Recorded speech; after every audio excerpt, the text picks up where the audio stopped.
Call for December 6, 2022 to order. If you will, raise and join me for the Pledge of Allegiance, please.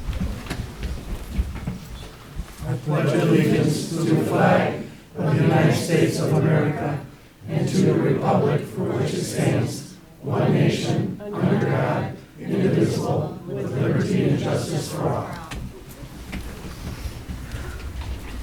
Madam Clerk, roll call. Supervisor Aliaga, Here. Clerk Newbeck here, Treasurer Brown, Here. Trustee Morocco, Here. Trustee Nalamothu, Here. and Trustee Ritchie. Here. We have a quorum. Okay. So call for the next item. So next item on the agenda. Okay, we have the approval of the agenda. I have Can to I go have for a some motion. amendments? Yeah. Okay. Mhm. I'd like to make a motion to amend the agenda by first adding under presentations and reports.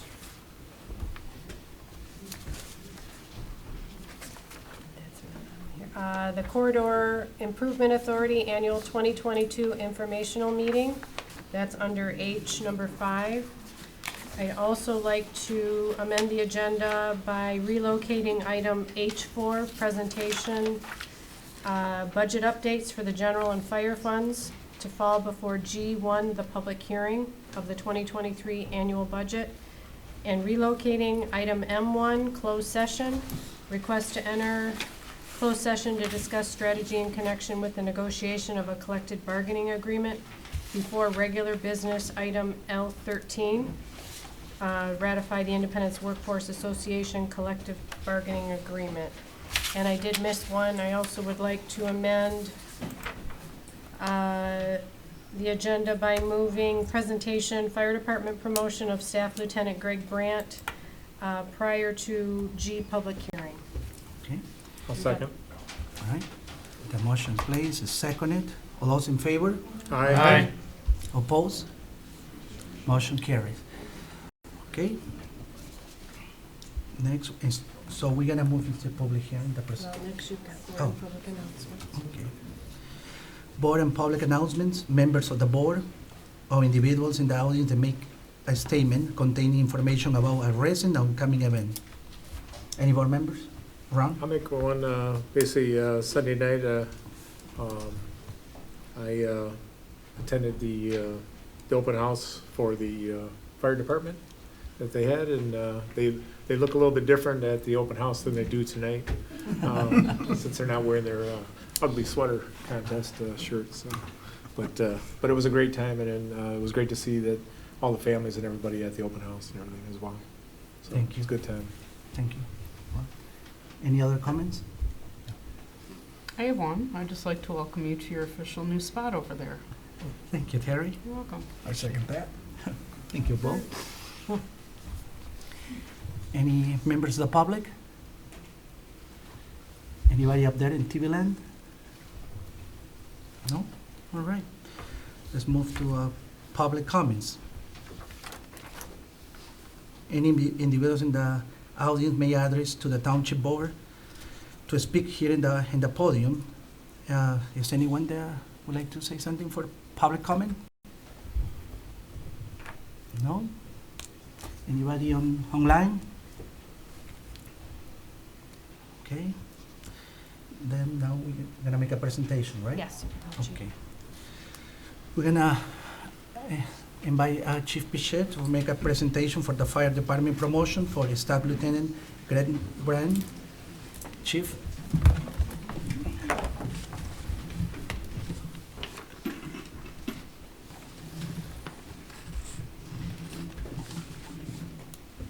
Alrighty. Good evening, and thank you to all the elected officials, firefighters, family, and friends that are here tonight to honor and support the promotion of Lieutenant Fire Inspector Greg Brandt to Staff Captain Fire Marshal for Independence Fire Department.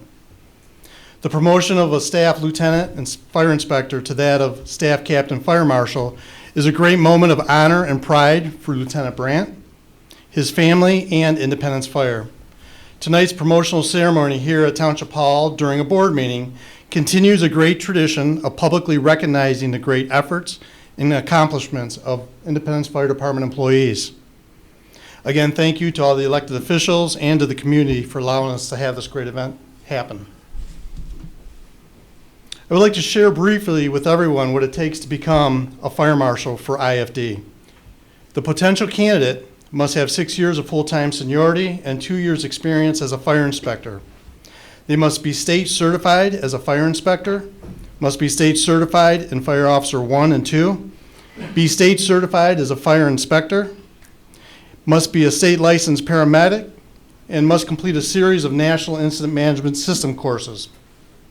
Once selected and promoted from the eligibility list, the new probationary officer must serve a 6-month probationary period to ensure their performance will meet the requirements of the new position. It's during this time the new officer is coached and developed to perform to the high level expected of an IFD officer. The probationary fire marshal will be required to satisfy several core competencies during the probationary period, such as the ability to lead, supervise, and manage the fire and life safety concerns of Independence Township, the ability to establish and conduct a variety of building inspections, enforce fire codes, review site and building plans, and provide recommendations to ensure that all new buildings and remodeling of existing buildings meet all the requirements of fire and life safety. The ability to conduct thorough fire scene investigations to determine the cause of fires. The ability to inspire and teach advanced fire and life safety best practices to the community, business owners, and our own personnel. The ability to perform and promote excellent customer service to all we serve in our community. Be able to demonstrate excellent decision-making abilities both in emergencies and non-emergency situations. And finally, the probationary fire marshal must demonstrate their ability to promote and operate within the team concept and ensure the visions and goals of the fire department are being met every day. A little about our new officer, Lieutenant Greg Brandt. Greg was hired in IFD in 1999. He served as a firefighter paramedic through 2015, then promoted up to staff lieutenant/fire inspector, the position he has served the past 7 years. Greg is a skilled and very competent firefighter paramedic and fire inspector who is highly respected by his peers and myself. His dedication to provide an exceptional level of service to the residents of Independence Township goes above and beyond. Greg holds himself to a very high standard, being very conscientious and dedicated to ensuring all fire and life safety concerns are minimized throughout the community. Exactly what you want and need in a new fire marshal. A quick snapshot of his accomplishments through his career. He's a certified hazmat technician for the state of Michigan. Again, he's certified in Fire Officer 1 and 2 with the state of Michigan. He's a certified Blue Card Instant Command System with state. He's a state licensed paramedic, state certified fire inspector and fire investigator, state and national fire protection certified as a plan examiner. He's an active member with the Michigan Fire Inspector Society of Michigan, and Lieutenant Greg Brandt oversees the fire department uniform program. As you see, Greg has been very active and involved through his career in preparing himself to be our fire marshal. But most importantly, when we promote one of our own to that of an officer in IFD, we require they must come in with a great work ethic, have demonstrated a career of great character and integrity, and have conducted themselves in a manner to establish exceptional credibility amongst their peers. With that, I can proudly say that Lieutenant Greg Brandt has successfully met all these expectations and most deserving of being promoted and sworn in officially to Fire Marshal with IFD this evening. I'm going to present Greg Brandt with his new badge that will signify he's the Fire Marshal of IFD.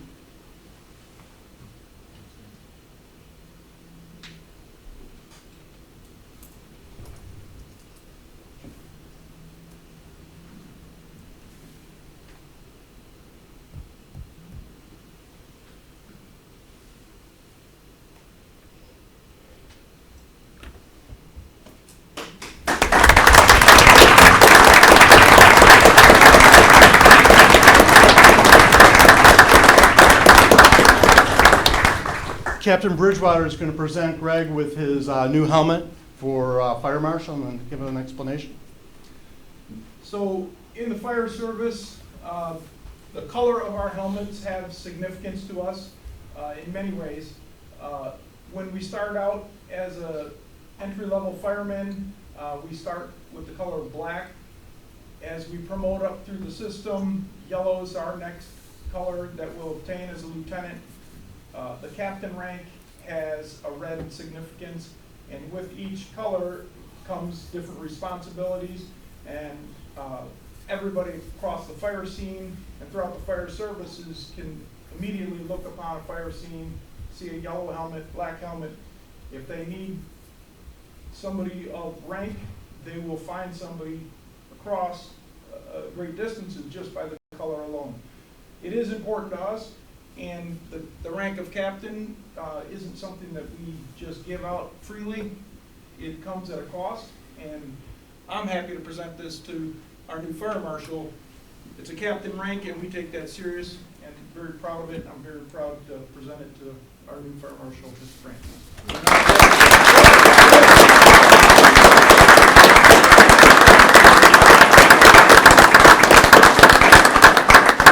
I'm going to ask Township Clerk Carrie Newbeck to please swear Greg into his new position.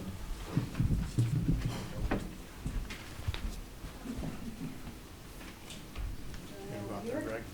Out there, Greg. Oh, sorry.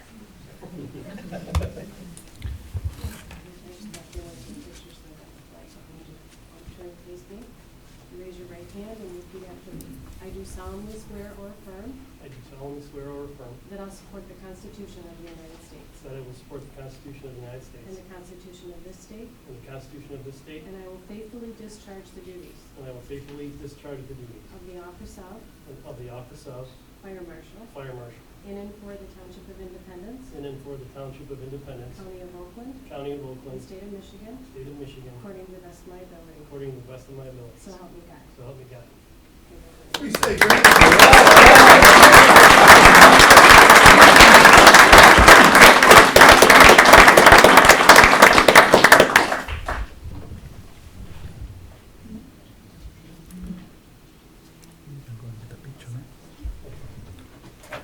And I think the new Fire Marshal just has a few words he'd like to say.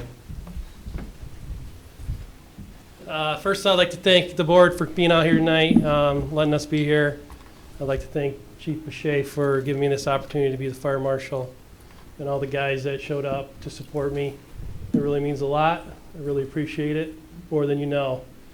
And I'd like to thank my family, my wife Julie, my daughter Ashley, my son Jackson, my brother-in-law John, sister-in-law Kim, Chris Norberg, who is my cousin, and friend of the family Carter.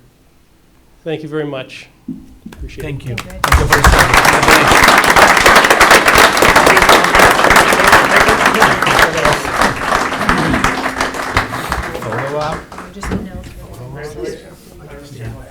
We will recess for a few minutes. You okay? Yep, we'll do it real quick. We can have all the firefighters come up front for a quick group photo, please. Yeah.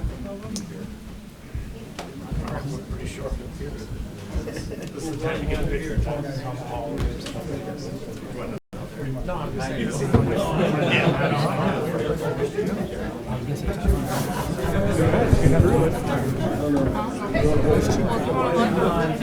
we'll let them do it and then do them in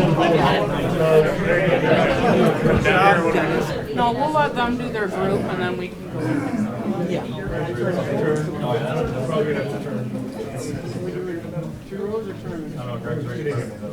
Where do we stand? Right there.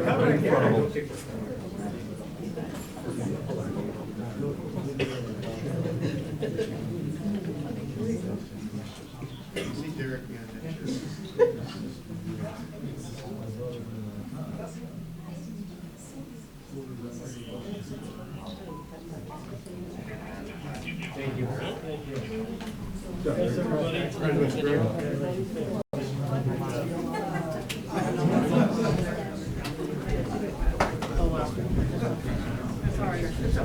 All right, quick picture. We're gonna do it. Gotcha, that's fine.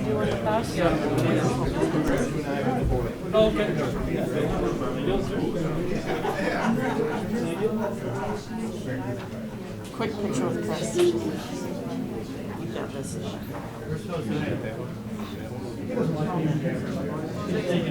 We're waiting for one more. Shaking hands, kissing baby, let's go.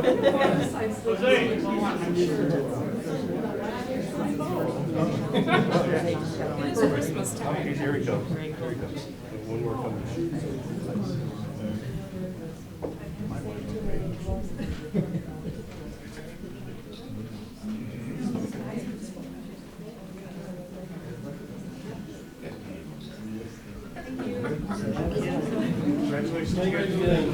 Thanks, everybody. Nice job in there. It's nice. Is it good? 7 years. I mean, I don't know. Okay, now we're going to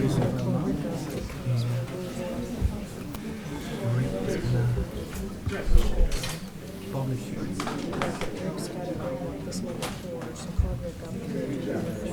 Okay.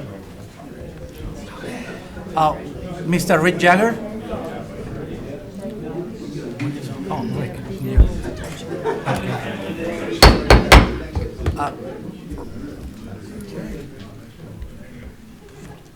He's coming. We moving number four. Number Call your 4 name, Rick. for presentations. We're gonna put it in public hearing. That's the one we're moving. So. Okay, we all set? We are. Okay. You're on. Okay, this will be real quick. There have been a couple of changes to budgets that have been presented to the board. There's actually 2 changes in the general fund. They both are labor-related. One was in the assessing department. We had a slight increase to the director, and it basically impacted wages, payroll taxes, pension, and HCSP. It's only about a $2,000 adjustment, and that's an increase there. Then on the other side, in the Human Resources Department, we actually had too much budgeted. So we were able to reduce full-time wages, payroll taxes, pension, health insurance, dental, optical, and HCSP to the tune of about $10,000. So the net result of all of that is a reduction in expenses of about $8,200, taking our planned deficit from $908,000 down to $900,000. The second adjustment that was made, or I should say the third now, this is in the fire fund. And this has to do, again, it was wage related, and it had to do with our chief. He also had an increase to wages, payroll taxes, pension, and HCSP. It's about a $7,700 adjustment. So it took their planned surplus of $73,000 down to about $65,000. Those are the only 2 changes that have been made to any of the funds based on what I'm going to be presenting tonight. Okay, that's it. All right. Any questions? No? Okay. Thank you. Thank you. Go right into this. Yeah. So, I'm going to announce now we're going into this public hearing. We have to open the public hearing and state the time. Sure. Okay, now we're gonna move to item G, public hearing. I'm gonna be open the public hearing at 6:19. And it's gonna be for the 2023 annual budget with Mr. Jagger again. Right, Rick? Yep. It's gonna be budget, operation, and those, okay. Okay, Do you need to open? this is Yeah. a, Give the time. Yeah, open at 6:19 PM. Sure. okay. Okay? All right, very good. So this is a public hearing presentation of the budgets that have been presented over the last couple of months. It's about a 61-slide presentation, and I will try to do it as quickly as I can. Township-wide budget goals: maintain integrity of the local government, maintain highest service levels possible, we invest in our future, we maintain community culture, and Madam Clerk, can you just slide over? Yeah, I'm sorry. Yeah, we- Maintain security, we continue to look for the best price, and we provide a balanced budget. The budget process consists of meetings with individual department heads. We prepare preliminary budgets and narratives, board budget hearings with the department heads. We looking at a budget 3 years down the road. We have thoughtful consideration to budget decisions, finalize the numbers, public hearing, which is tonight, and then we will approve the the budget hopefully at the next meeting. So starting with the general fund. An overview. Property values increased about 5.9% for 2023.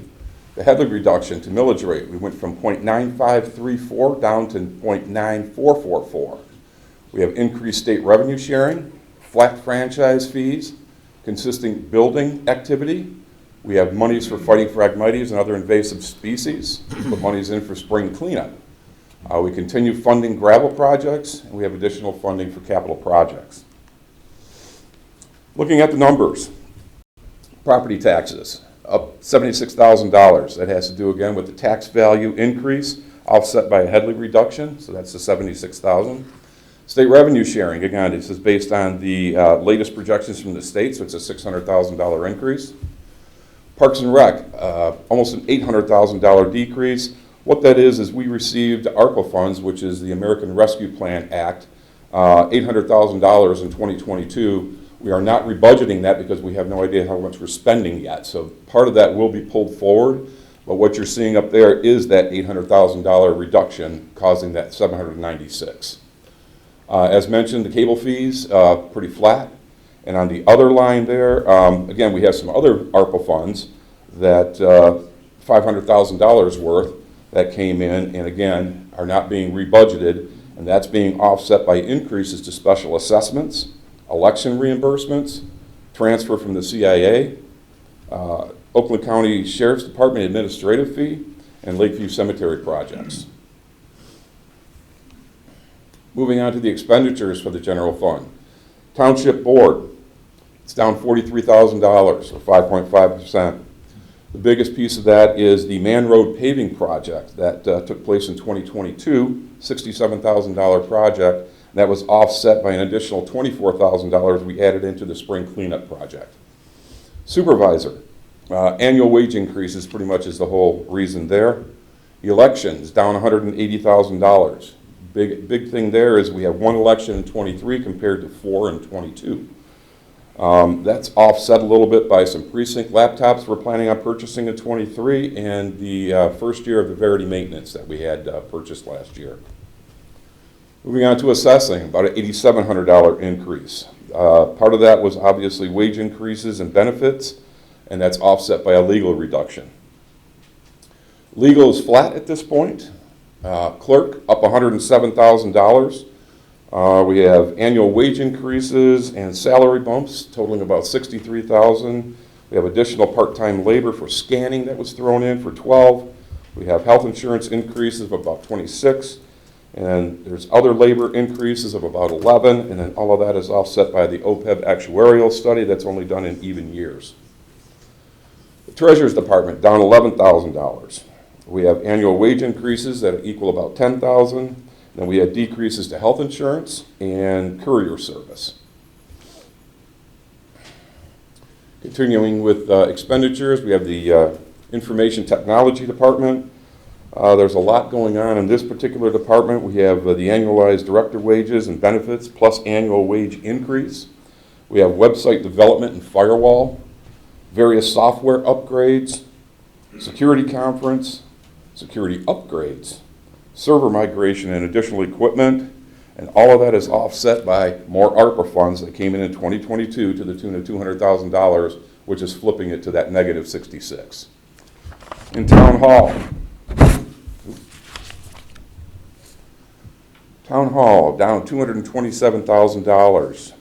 We did have to add in additional $7,000 for janitorial, but the rest of it is offsetting that. We have design engineering for Town Hall open space project for $41,000. And again, ARPA funding not recurring in 23, the $200,000. Again, that's the bulk of that number. Human Resources, increased salary due to the new HR director. We have a full year of PT wages to help process employee information and scan documents in the OnBase. We have new application software, and then all of that is offset by a legal fee reduction due to the IWA contract settlement. Cemetery, down $13,000, almost $14,000. Wages were up about $5,000 due to a $2 per hour increase. We also have a new mower slated for this year at $14,000, and then offsetting all of those, We have grub control. It's a decrease of $3,000 because we only budget that in even years. We have shelter painting decrease of $3,000 in '22 that won't recur until '25. And then the headstone project, which is budgeted in '22 at $28,000, we aren't carrying any forward yet because we don't know what we've spent yet. But if there's anything left over, we will carry that forward into '23 to finish that project. Planning zoning, down $27,000. Annual wage increase and salary bumps for the director, and that was all offset by the master plan update. That was in '22, and it won't recur in '23. Street lighting, the $5,000 increase is strictly cost increases by DTE. Continuing on with drainage, just a slight increase there, the $300. Transfers out, there's three things that make that up. We have the additional transfer to Parks and Rec due to wage and step increases and reduced revenues, that's $79,000. Additional transfer to ITV due to higher wages and benefits for the new manager, about $28,000. And an additional transfer to capital projects to fund extraordinary repair projects needed by Parks and Rec, $97,000. The Parks and Rec reduction of $700,000. Again, that's the $800,000 I mentioned in revenues. It's the same thing under expenses. So that's the big reduction, and then that's offset by annual wage and step increases and reduced revenues of $79,000.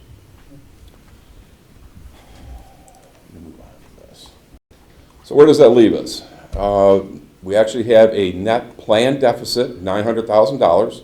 So we'll be taking our fund balance from about $9.6 million down to about $8.7. And keep in mind that $900,000, it is planned because it does include capital improvement funding of $400,000. It has the Walden Road paving project, $600,000. And it also has the Walden Center Drive intersection / signal out the side over here for about $250,000. This is just a little chart we put together. It's a historical chart, about 10 years of data here. I'm not going to go into it too much. It's kind of difficult to read, so I'm just going to let it go at this point. This one is a little more interesting. This is Parks, Recreation, and Seniors. It has two line items on it. One is the actual contribution from the general fund, which is the red line at top, and then the actual department revenues for Parks and Rec. You're looking at the big swings there. 2020, obviously, we had COVID-19, so their revenues basically went away for that particular year just due to the pandemic. And then, obviously, on the other side, we go 2 more years down the road, and we have the ARPA funds that are spiking it the other direction. If you can go between like 2019 and 2023, there's like a little fake line right there. That's typically the line that we would be traveling. This is each individual department within Parks and Rec, Recreation being the top line, Parks being the pink line, and Seniors being the gold line. The green line is basically their capital projects, and that's where you can see the ARPA funds coming in. And the other thing to mention with the 3 departments is, again, in 2020, you can see all 3 of them were down because of the pandemic. Moving on to the general CIP fund. We have a lot of different things going on here, but we have additional general fund contributions in 23, 24, and 25. We have a revised PRS plan that fits the model through 2025, and then much needed upgrades over the next 3 years. I'm not going to go through every one of these, but you can see there's quite a laundry list of things that need to be done. So looking at the numbers, total revenues, it's down almost $180,000. In 2022, we had federal grants for the playground, $200,000, which is basically flipping now on us. We had 2022 donations for the playground of $75,000. Offsetting those 2 decreases was the additional general fund contribution of $97,000. On the expenditure side, the $2,289,000, all that is just a project difference between years. So where does that leave us with this particular fund? Obviously, we have a large deficit for 2023, and it's going to be pulling our fund balance from $1.7 billion down to about $84,000. So we're getting close. But again, we have additional funding for 24 and 25 that'll keep that number above, and out of the red, so to speak. Moving on to the fire fund. The overview, again, property values increasing 5.9% in 23, The Headley reduction to the combined millage rate, it's taking it from 3.4215 down to 3.3893. They continue contributions to the unfunded retirement plan, and we continue adding to the capital fund for future purchases of large equipment. So again, looking at their numbers, we have an increase in revenues of $335,000. Property taxes again, increased tax value offset in part by the Headley reduction accounts for 444 of that. We have additional ALS charges due to increased run volume, 136, and offsetting all of that is again, more ARPA funds to the tune of $250,000 that are pulling that number back down to $335,000. On the expenditure side, $148,000 increase. Annual wage step increases, including payroll taxes, up to $292,000. There were other benefit increases spread out across all categories of about $126,000. And offsetting that are the operating cost changes year over year, which decreased about $20,000. And then again, the ARPA funds decreasing to $250,000. So what does that do to fund balance? It's going to give us a nice little surplus of $65,000. So it will take our fund balance from about $3,699,000 up to $3,764,000. Again, this chart again is very complicated, but there's explanations for basically everything on here. A lot of different things going on with this department. Again, I'm not going to focus too much on it. If anybody wants any additional information about this, I'd be happy to provide it. Moving on to the fire CIP. The overview. Continued fire fund contributions in 23, 24, and 25. 22-year CIP plan put in place to understand the long-term costs. We have planned upgrades over the next 3 years. 3 replacement staff vehicles. We're using ARPA funds to purchase a new ambulance, Utility 1 replacement, Station 1 remodels, Station 2 and 3 upgrades, self-contained breathing apparatus, and cost of new equipment will be offset in part by the sale of older equipment. So the numbers in this one, total revenues down about $60,000. The decrease is primarily due to less capital assets to sell in 2023 compared to 22. On the expenditure side, down $1.2 million. Basically, the decrease is difference between projects each year again. 23, we only have 2 things budgeted, which is a staff car replacement and a Station 3 interior building maintenance. And that compares to 2022, where we had asphalt work at Station 1 and 3, a Plymouth system put in, keyless entry system, Station 1 interior renovations, and we replaced an ambulance and several staff vehicles. So what this has done is we wind up with a net surplus of $203,000, so it's going to take the fund balance from about $1,794,000 up to $1,998,000.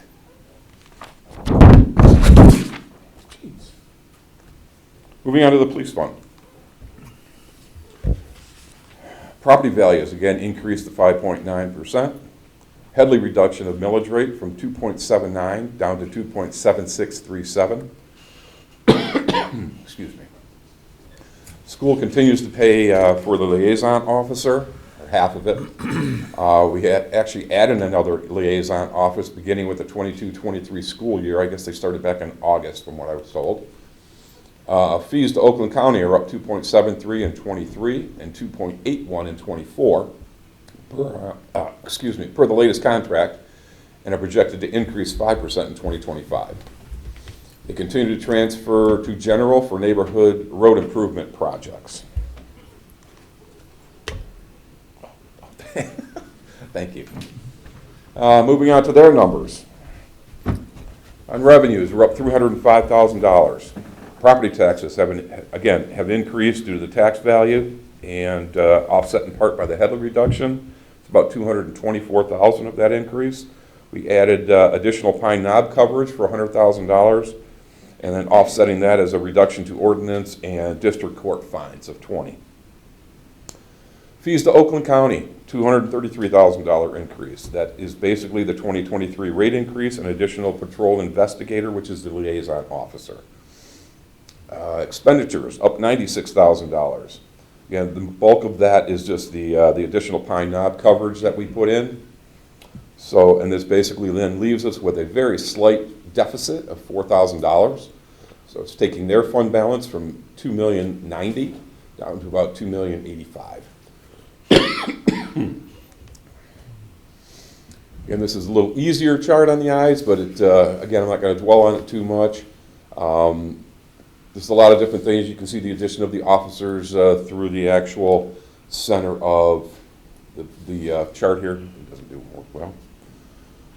All right.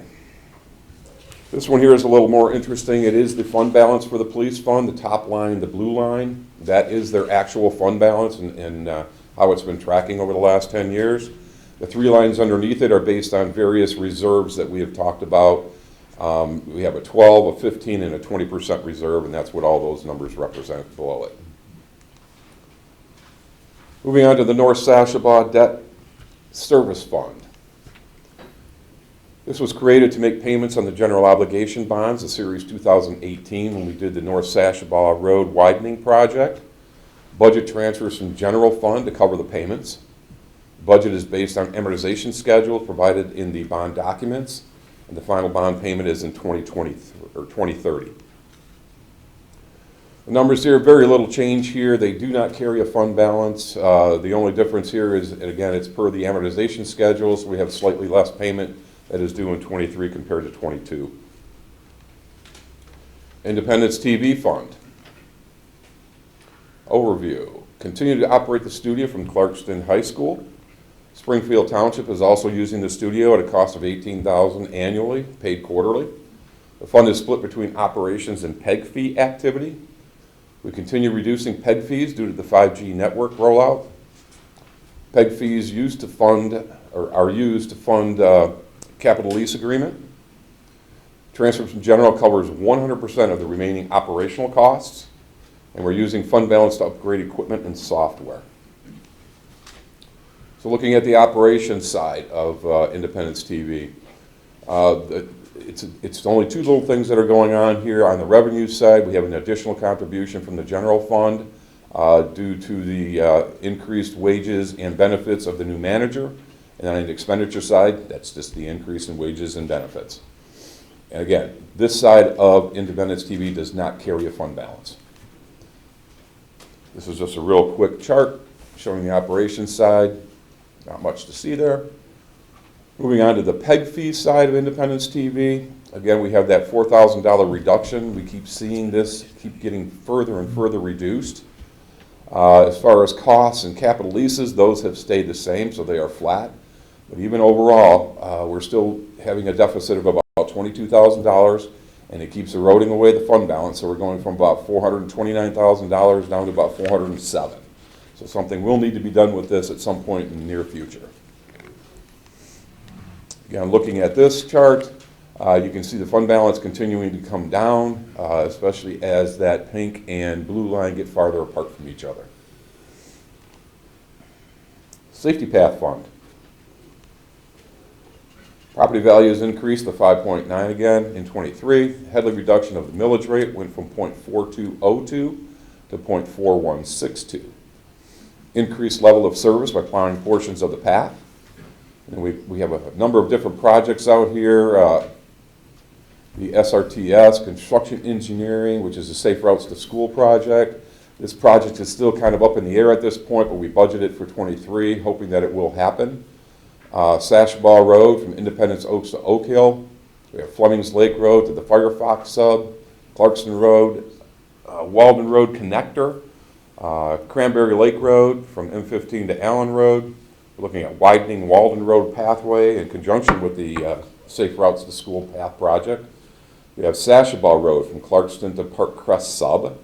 And then we have a few mowers and utility vehicles, or not vehicles, but trailers that need to be purchased over the next couple of years as well. So looking at their numbers, $58,000 increase in revenues. Property taxes with the increased tax value offset by Headley is counting for about $34,000 of that. And then we have an additional Clarkston High School reimbursement for the construction engineering for the Safe Routes to School project of about $29,000. On the expenditure side, up $84,000. We actually added boardwalk structural inspections, $20,000 a year. Increased the safety path maintenance by $50,000. And then we actually had additional equipment that we need to purchase. It's basically 2 walk-behind mowers in 23 versus 1 in 22. That added $18,000. And that's all offset by a lease charge reduction. We had a leased vehicle that was in perfect shape, and we decided to buy it as opposed to turning it in. And that's basically saving us about $5,000 in lease charges. So what's happening here is we have a planned deficit of $275,000, and it's taking our fund balance from $2,495,000 down to $2,220,000. Again, this is a chart, and it's actually looking at the revenues, labor, and operating. I think the one that's more interesting is the next one. This is actually showing the fund balance and the actual projects themselves. And what's interesting about it is this fund was purposely put together for, we build up the funds and then we have projects that we do. And that's exactly what you're seeing here, because the blue line are your projects, so when they spike, the top line comes down. That's your fund balance. That's how it was designed to be used. Moving on to the Sashabaw Drain Maintenance Fund. Sorry about that, I keep touching that thing.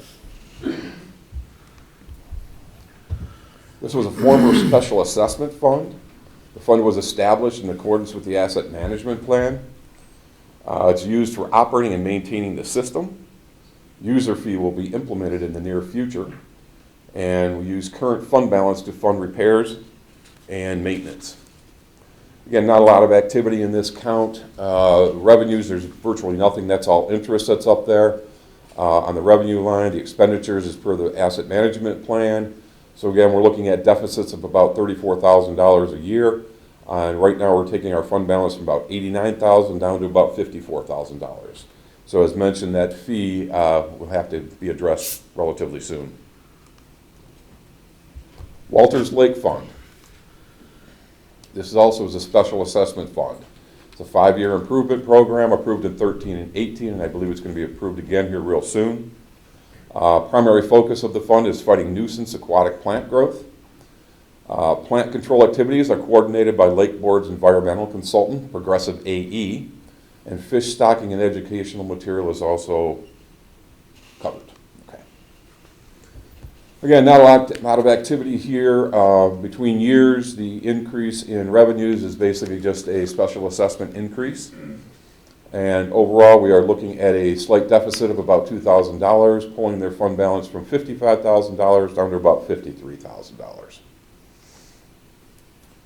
Moving on to the enterprise funds for DPW. Sewer fund.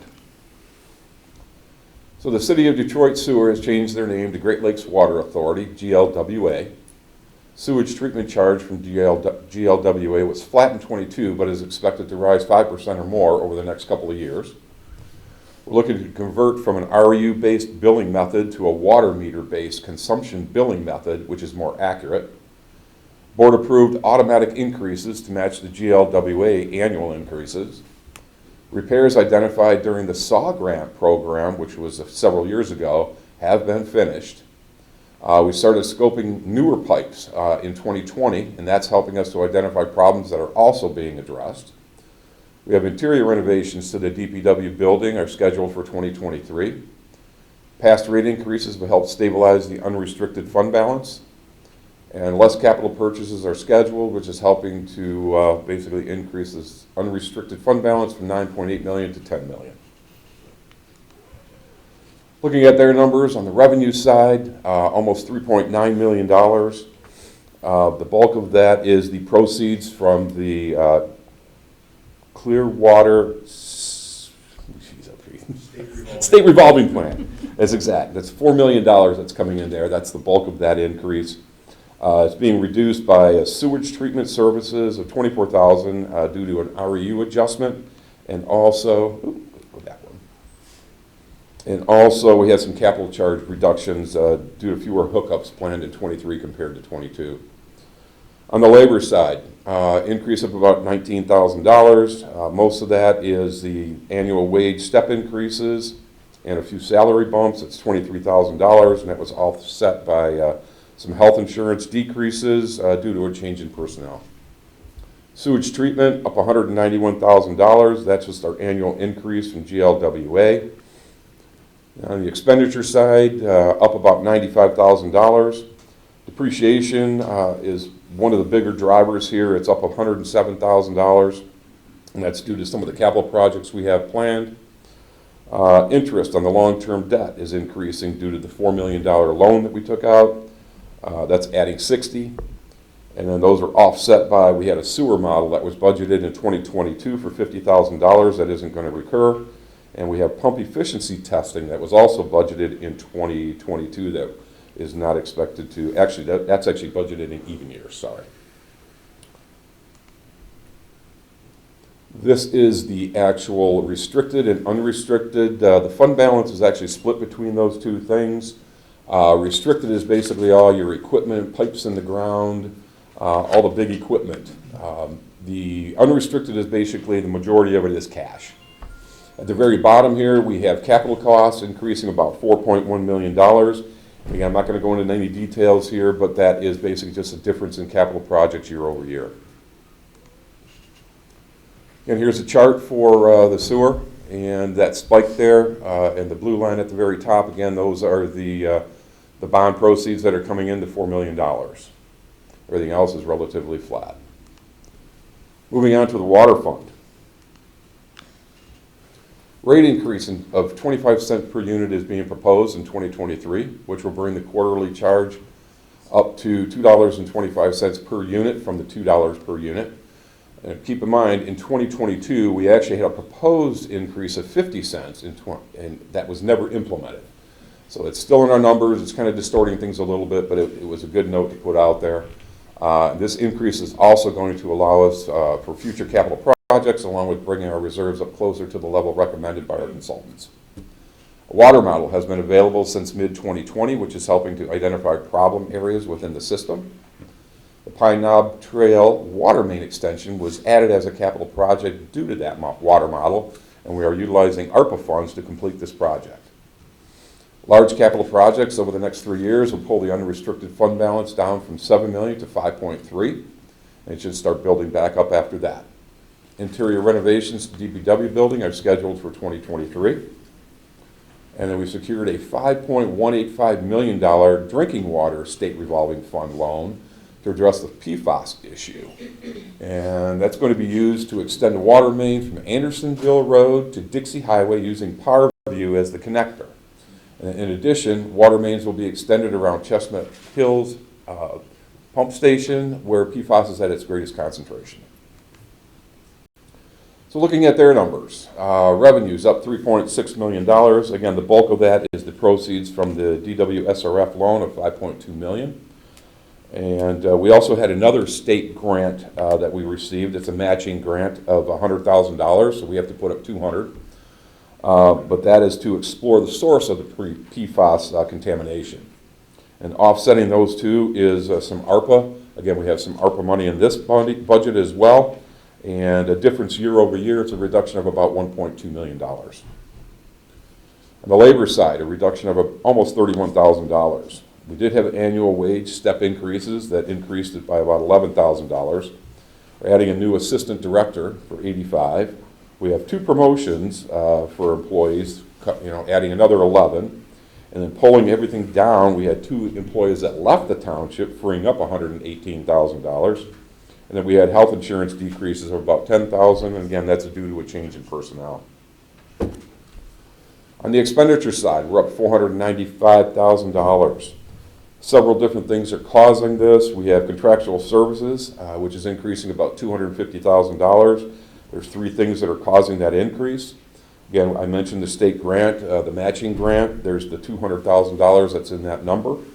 We have cross-connection inspections are ramping up in 2023 to include residential. That added $33,000. And then we have our storage tank inspections to all 3 tanks, 1, 2, and 3, which added $15,000. We have tapping materials increasing $16,000 due to projected number of new taps.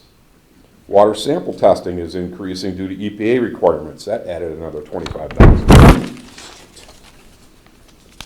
Electric at the pump houses increasing due to the rate increases, just from DTE again. Depreciation projected to increase about $166,000. Again, that's all based on the capital projects that are planned. We have small equipment increasing due to computer laptop replacements. And then offsetting all of that, we have equipment repairs and maintenance, which was, we had some excessive repairs in 2022. So that's coming down about $8,000. And then we also had equipment repairs and maintenance for pumps. We had an unexpected well and pump maintenance at Hillview well number 3 in 2022 that we are not expected to have recur again in 23, and that saved about $20,000. On the debt, interest only, it's down $28,000. Again, this is simply a result of making your annual principal payments. When you have less principal, you have less interest. So basically what's going to happen here is we do have a surplus of about $5.6 million. Again, this is their look at the restricted and unrestricted. Capital costs on this one, again, up $4.3 million. And again, it's just a change in projects year over year. This chart here is somewhat interesting because, again, you have that large spike there on the top line here, which is basically indicating your ARPA funds coming in. It's also indicating the DWSRF loan proceeds coming in. And then obviously they taper off a year later. The dotted line that goes between that peak is where we would normally travel with the rate increases that we had have planned. This is the last slide. It is the sewer and water funds, their fund balances. The top two lines, obviously the blue is water, green is sewer. So those are your restricted fund balance numbers. And what I thought was interesting was the spike in the water, because that is the $5.1 million that you're seeing coming in. But normally restricted is also offset by any loans that you may have out there. Well, this loan is supposedly going to be forgiven. So that's why you're seeing a $5 million uptick there in the restricted, because there's nothing pulling it back down from a loan standpoint. And then the cash is just, the cash is cash. It's the unrestricted, and it's just kind of traveling along. It is dipping a little bit. But again, with the rate increase on the blue line for water, we're hoping to bring that up a little bit more. So, and that is all. Thank you. Thank you. Any questions, any comments? Members of the board? Ron? Just one comment, I guess. There was a number of times you talked about SADs in there. And just for the public's knowledge, the SAD is paid for by the participants of the SAD, not through general tax dollars. Correct. So there was at least 3 or 4 of those funds in there. And some of them are businesses, like the Sash Wall Drain. That'll be different businesses and maybe residents that live in the areas that are using the Sash Wall Drain for stormwater and that type of stuff. So. Correct. Good point. Any other comments? No? No? All set. Okay. Nice job, Rick. Thanks, Rick. Good job, Rick. Okay, we close the hearing at 6:53, 54. Do you want any questions from anybody? I asked for a You question. did? Okay. I did ask for Alright. questions. I did ask for questions. Very good. Okay, we're gonna open the next hearing. Is for a public hearing for fiscal year 2023 Community Development Block Grant, CDBG, application from Director Derek Smith. Good evening. Hold on, I need to open the hearing at 6:54. Open for the hearing. All right, this is an annual grant program that is administered by the federal government down to Oakland County, and then brought down to our level to make community improvements. This year, the fund balance that they send us every year, this year it's kind of hovered around $50,000 the last few years. This year we have $35,000 plus going to minor home repair, $8,000 to transportation services, $3,500 to senior services at the senior center, and then another $3,500 for youth services, for a total amount of $50,460. That's it. I have Okay. a question. Questions? Okay. Yeah, can you just briefly explain the how the home repair program works and like who qualifies and who runs it? Yep, Teresa Gordon at our senior center administers the program for our staff. We do have an application process that folks have to go through. We do limit the amounts. Most of the work that we do is roof repairs, major appliances within the home, furnaces, those sorts of things. There is a certain level of, like a poverty level that people have to be at in order to qualify. So, but it is a very popular program. We tend to spend every cent in that particular portion of the program every year. Kind of goes up and down traditionally, but we've rolled over dollars from our minor repair program from one year to the next because we know it's kind of a roller coaster, and some years we get hit with it pretty heavy, and other years it not so much. So, And how do you market that? we market it through our senior programs, through our senior newsletter. It's been available, like I said, a lot of people use it, so I don't think we've had any problems with people finding it. Our social worker, Patty Collins at the senior center, also recommends to people when people come in with hardships to work with our social worker. She's very familiar with the program, and she gets the word out through her office as well. So, Okay. Okay. Any other questions? Member of the boards? No? Member of the public? Any questions? You, please come to the podium.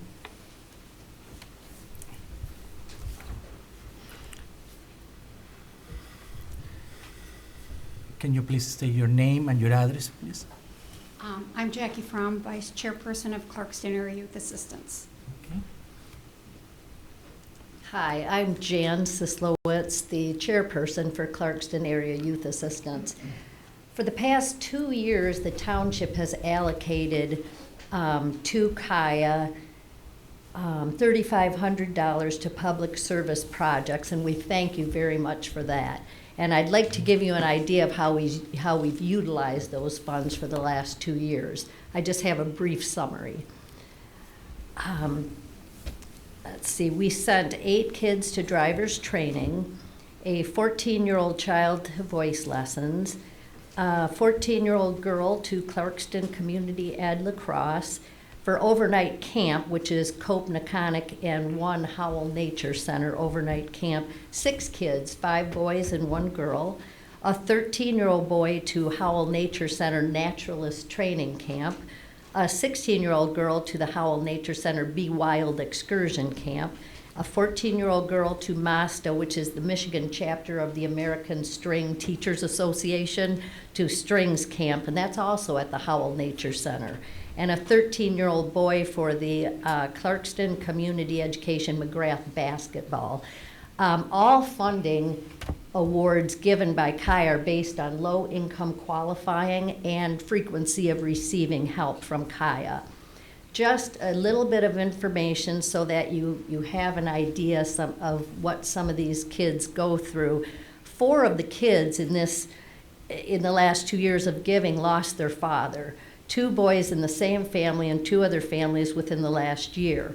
One of those boys, with his driver's training, will be able to help his mom by taking his younger brother to his events after he gets his license, which will be in the next 6 months.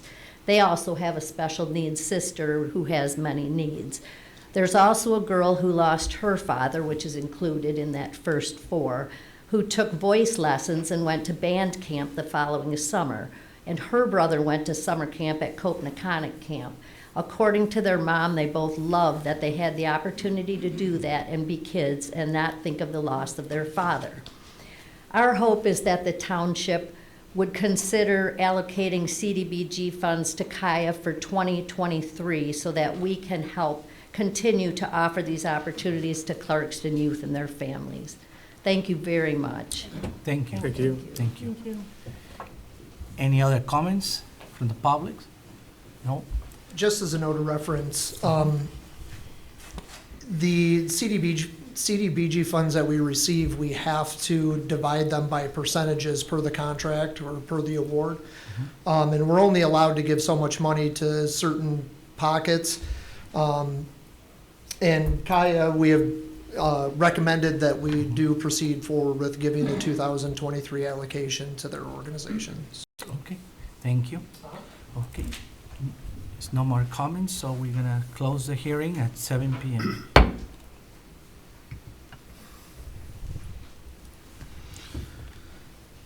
Okay. Now we move for presentations and report, and we have Independence Television update from John Elke. John, good Hi. evening. Thank you, everyone, for your time today. Very much appreciate this opportunity to share a little bit about what Independence Television has done in 2022, this year. Again, these are reports that I've been presenting to our Video Center Board the past 2 quarters, so it was suggested that I present it to the Township Board as well, just to kind of inform you about everything that we do. You guys see us a lot on Tuesdays for these meetings, but you might not have an idea of fully what we do for the community, and I'd love to tell you about the wonderful staff that we have working for us. So, as kind of mentioned before, 2023 is going to mark the 10-year anniversary that Independence Township and Clarkston Community Schools entered in an intergovernmental agreement to form what is now Independence TV. It's kind of a great milestone for us. I'll get into more of it. This is our staff here, myself, Matthew Blow, Matt Legato, who's running our meeting tonight. We also have 3 part-timers, Hannah, Michael, and Hunter, who just joined staff a couple weeks ago. So serving the community, community media is often referred to as PEG, Public Education and Government. These are the 3 pillars that we stand upon, that we help serve the community in these different ways. Government's quite obvious of how we help out with meetings, but along with meetings, we also do different videos for departments, create different PSAs, do interviews and stuff like that. And that kind of bleeds into the educational standpoint too. With our partnership with Clarkston Community Schools, we're able to not only broadcast out all their meetings to help with transparencies, but we're able to, we formed a media class, turned our studio into a curriculum-based environment for students where they're able to learn on our equipment, go into the field, and get great experience using this equipment. We'll touch base on that a little bit more. And the public is kind of a great atmosphere or pillar as well. We're able to allow the public utilization of our studio where they can produce their own shows, get their own messages out, and help nonprofits and other community organizations through advertising methods. So these are the 3 areas in which we kind of base ourselves on. So I'll touch a little bit based on some of the productions that we've done this past year. Independence Day, this is a big one for us. Our staff produced 4 videos for Independence Fest. All videos were published and placed on TV the same day. We were able to produce a video for the Veterans Ceremony in the morning, a promotional video for Independence Fest, and record the fireworks show that evening, as well as record the parade downtown the next day. So it was great to kind of cover this event all encompassing and get that out in a timely manner for our community. Community Media Day is something that we kind of took on a little different this year. It's October 20th, where it's National Community Media Day across the country. So what we decided to do is we did 6 interviews ranging from different organizations, nonprofits, students, and government and school representatives, just talking about how Independence Television helps their organization and how ITV has been instrumental in helping them throughout their different paths. So all of these videos you can see on our YouTube page right now. It's a featured playlist up at the top where you can kind of hear these testimonials as far as how we've helped these different individuals ranging from all these areas. So it was really a great success and something that I was kind of proud of to see put together. But I'll get more into this a little bit. So the community events, this is kind of nice. In 2022, we helped produce or provided through community producers over 300 programs for social media and cable broadcasts this year. It's almost 1 a day, pretty much, of what we're averaging out, which is pretty great to see. We partner with the Clarkston Family Farm, the Independence District Library, Clarkston Independence District Library, the Chamber of Commerce, and many different organizations to help cover all these different community events. I've listed some here at the bottom. You can kind of see as just some examples of what we do, but this is one of the things that keeps us busy and into the community, which is what we like to do.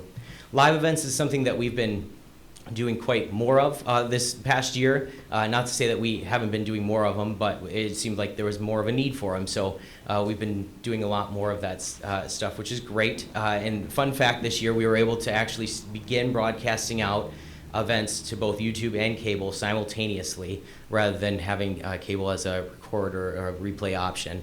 We've done this on multiple occasions now, so we're able to serve our community not only online but on cable television as well. So we're able to kind of get our message out to everybody on multiple different platforms, which is something that I'm quite proud of. So these are some of the different live events that we've got to do this year. It ranges from award ceremonies to public transit open meetings, and then school board candidate forums as well. So some pretty, in my opinion, some important community events that are great for everybody. So governmental videos, this is something that I'm kind of proud of that we kind of I started doing since I've been here, which has been great, as we've been partnering with different departments to create some videos for them. You'll kind of see some of these examples from the PFAS notification PSA that we partnered with the Department of Public Works, to the master plan discussion with the planning department, and a few weeks ago you saw the parks video that we got to do for the Capital Award. So along with that, we've gotten to partner with the fire department on many events, the Springfield Fire Department as well. We got to create some promotional videos for them, and of course Parks, Recreation, and Seniors for all the events that we help cover for them too. So yeah, I very much am in favor of doing these government videos, not only because it's our job to do these things, but being able to keep these in-house and not having to do or you know, get someone else to do them helps save the township money. So it's not going to show up in our budget line of additional revenue coming in, but we're able to help other departments save money by completing these videos, which is something that is a positive for ITV. On the school side, Matthew Blow, he leads our media classes for Clarkston High School. We also assist the junior high school with the media program. We provide equipment, green screen, production for their morning announcements. The TV PM production class, it does run all of our productions for sports, graduations, and they'll be assisting with the Holiday Lights Parade this upcoming Saturday. So as I mentioned before, these students get to not only be in school and learn all this, but then after school, they come with us on site and they run the show. We're just there to answer questions and kind of assist them as they're doing the productions. And it helps provide the students with a plethora of information and experience moving forward with their career choices. We're being 10 years in, we're starting to see some of the benefits of this, of students graduating the program, graduating college from different universities in this media program, and already having a number of experience to help them get jobs later on. So it's starting to I guess, produce rewards and everything like that. And it's been great to see the students come back and share their experience and help out. So that's one of the things I'm really proud of, is the partnership that we have with the school and being able to teach the young students all this great information. So I hope that gets to continue.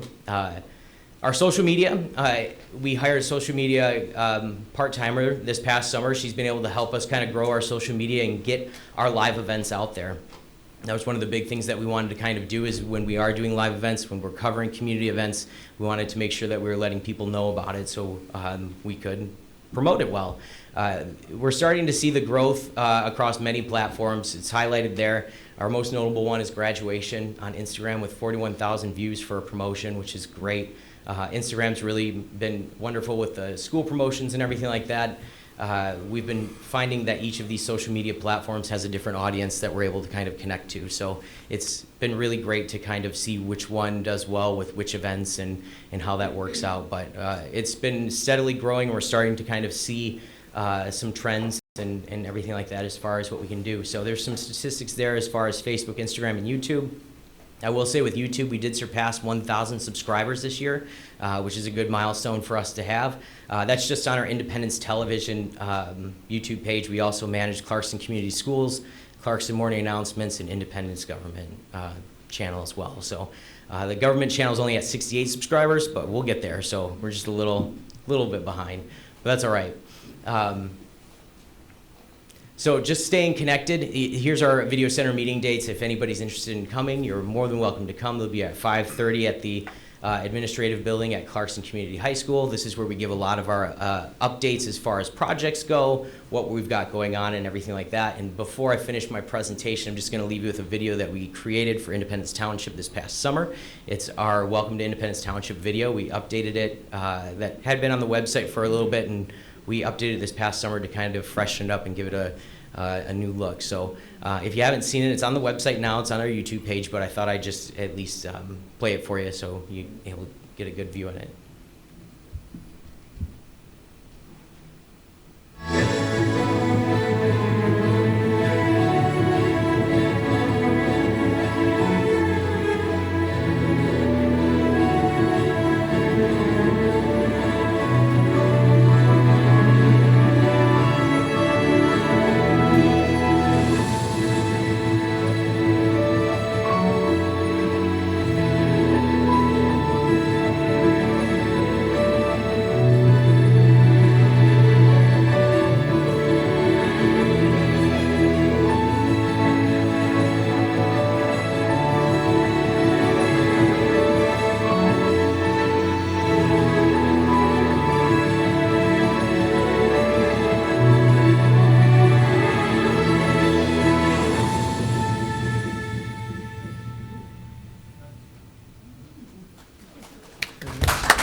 Any questions?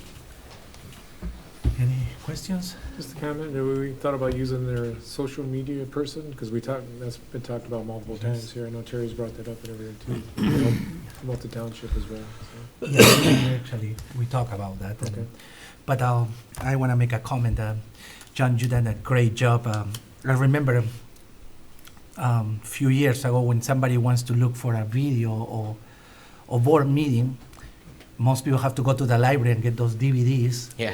Now it's easy because now we can find it on YouTube. As easy, just type, the board meeting and you can find it there. Yeah, we cleaned that up this past summer and kind of categorized all of our meetings to make it a little bit easier for people to find it online. So the library on YouTube is much easier and more user-friendly right now for people to find. So glad you like that. No, thank you. Any other comments?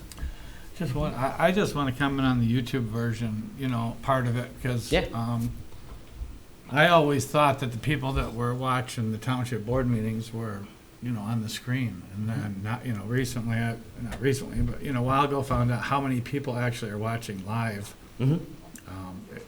It's pretty amazing, because then you can really watch on your phone if you want to live, opposed to going to the Zoom meeting. So it really emphasizes the fact that people are paying attention.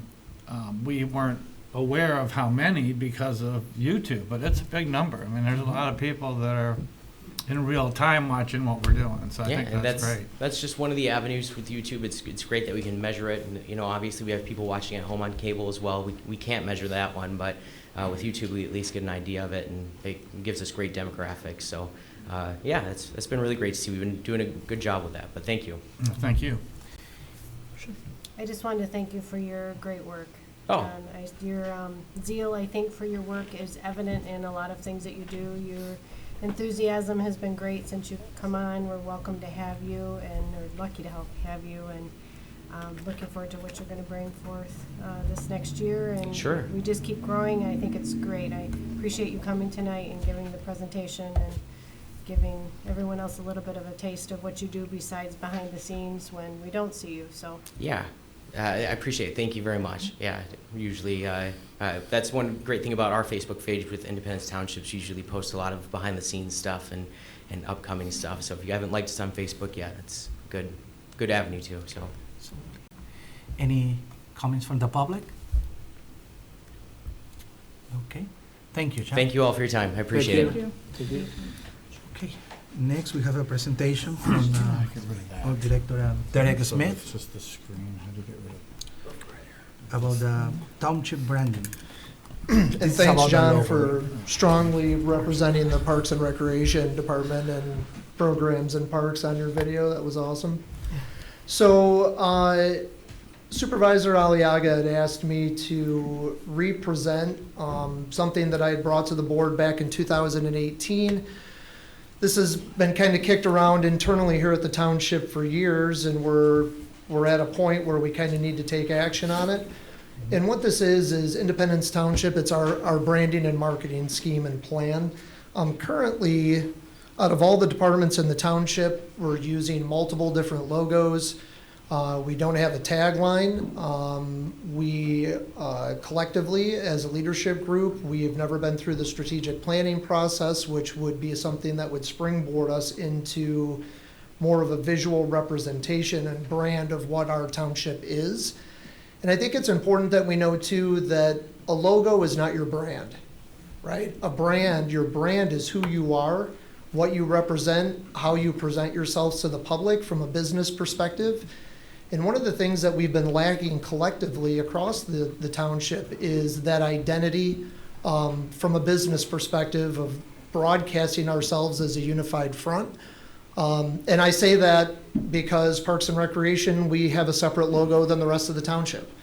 And it's something that I've been wanting to change since I got here 6 years ago, because we need to promote ourselves and brand ourselves as one municipal business. And I know we're government and businesses, people don't look at us as a business, but at the end of the day, we need to promote ourselves by what our beliefs are, what our community wants, what their desires are, and be able to market ourselves appropriately to what our vision for the future is. And currently, because we have so many logos floating around the township through different departments, we're not presenting ourselves in that unified front manner. So just real quickly, I'm going to go through this. I'm not going to spend a lot of time on each one of the slides, but I think it's important to note a few things. The key to a good brand is linking up your research with an authentic message that resonates, okay? And why would you develop a brand strategy? A brand is more than a logo or a tagline. It communicates what makes the municipality unique and appealing through a combination of visuals and words. What that is from an economic development standpoint, from marketing, even right down to me, our parks and recreation programs, our services, our parks, our commercial sectors, it's who we are, right? So the brand platform, at minimum, should consist of a logo, a tagline, and a brand manifesto. I won't get into too much what the manifesto is concerned, but I think you can kind of see how it's identified here in this circle and how it branches out from what your identity does through the services that it provides through the community. Logo and a tagline. The logo is a graphic mark that's used to quickly identify something. I've been through this process probably 3 or 4 times now, most notably with MParks. We were Michigan Recreation and Park Association, and we changed our entire, not just our identity, but we changed our name. After 70 years of being in service, we changed to MParks, and we went through this process with Factory Detroit, who is the company that created the Pure Michigan campaign.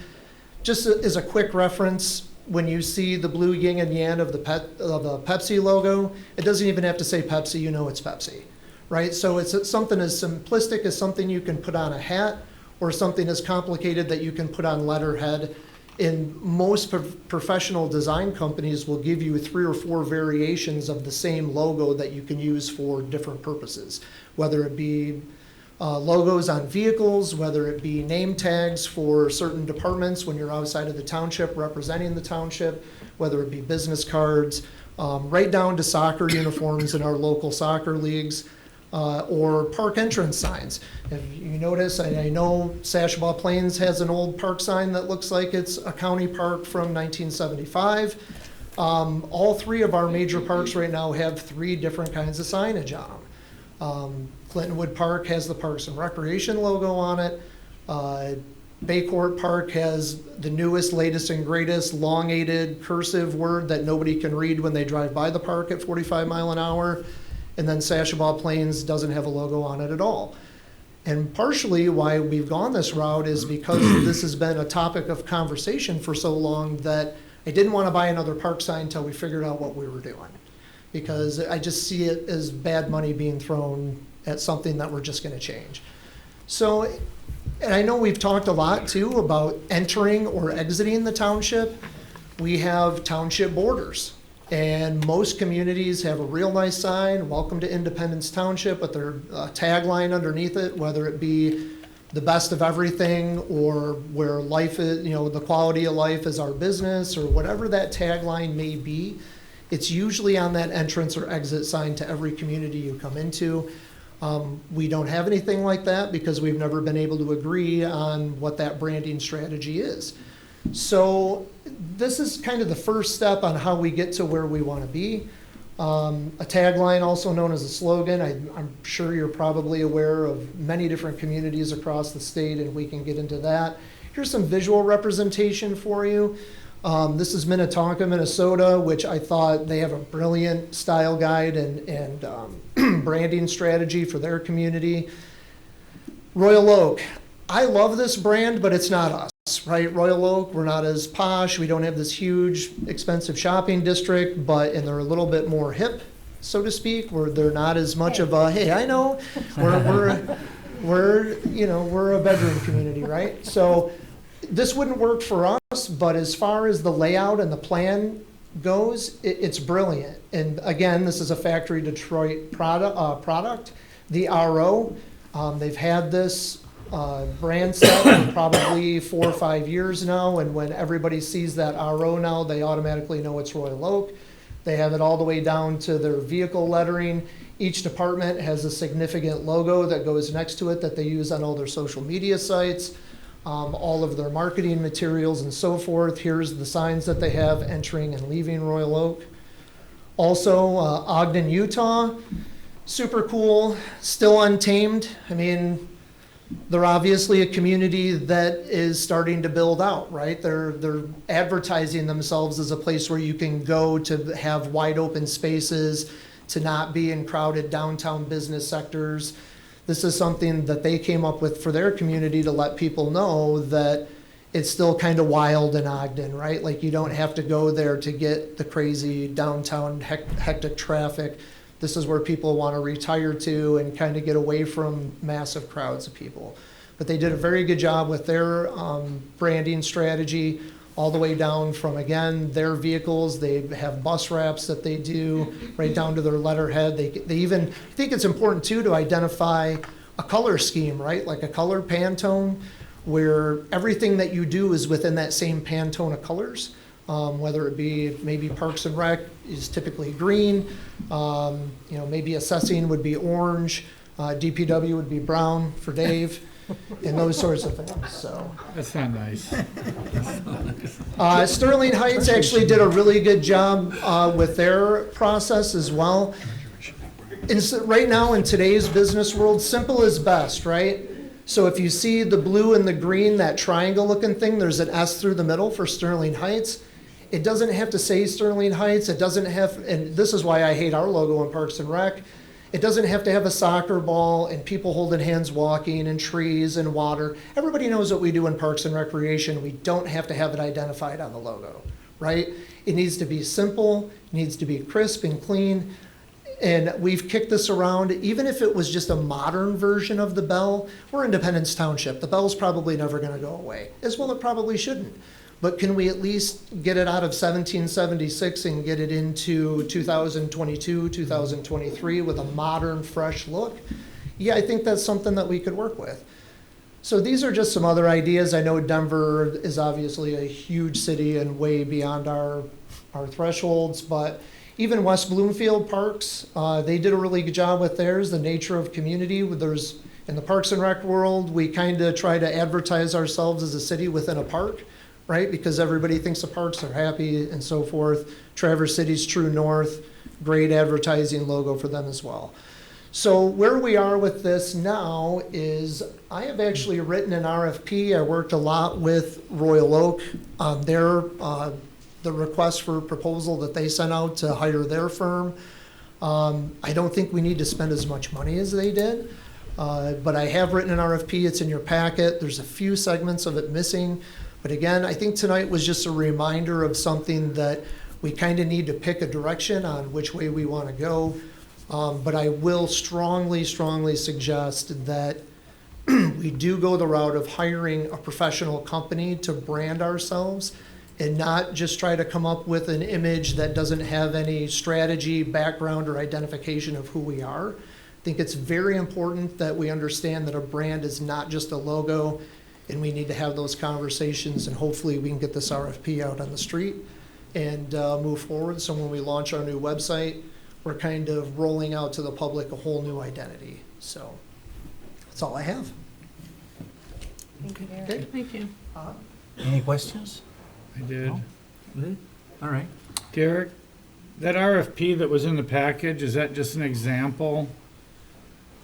And I only asked that because there was a few things that, clerical things that, in it. Yeah, it's a working document. I think I just put it in there for a reference point. I kind of, what I had done is Royal Oak had sent me their RFP, and I went through and minimized, took out things that I knew we didn't need, tailored it a little bit more to our needs, but yeah, it's still very much a working document in progress. And then there was I just had a note, and there was something about a plan for input gathering. And who's gonna put the plan together for input gathering on the logo? Well, and I think that's something that we need to decide, and I will caution the group, and when I talked to the folks from Royal Oak, they were dead set on this. The less people you have in that room, the better. Because I think they minimized their group down to maybe 4 or 5 people. Because once you get it out and have it, I think we went through this a couple years ago and we tried to come up with a logo for the entire township. Once that logo gets put out into the media stream without any sort of clear purpose behind it, it opens up everybody's, it gives people a reason to attack and say this is terrible. And it's just, you're never going to get a bunch of people to agree on one image. So what's our next step? So our next step would be to allocate some funds towards this project and get this RFP out on the street so we can start marketing it and trying to get some firms to bid on the process. Okay, so what, and so so we would first fund you to move forward, then with that marketing company, you would put together some local people for input, a few, not too many, right? And I do want to remind us too that this is just for the township. Yep. This isn't for the schools and the chamber and everybody combined. This is for our internal purposes as a township solely.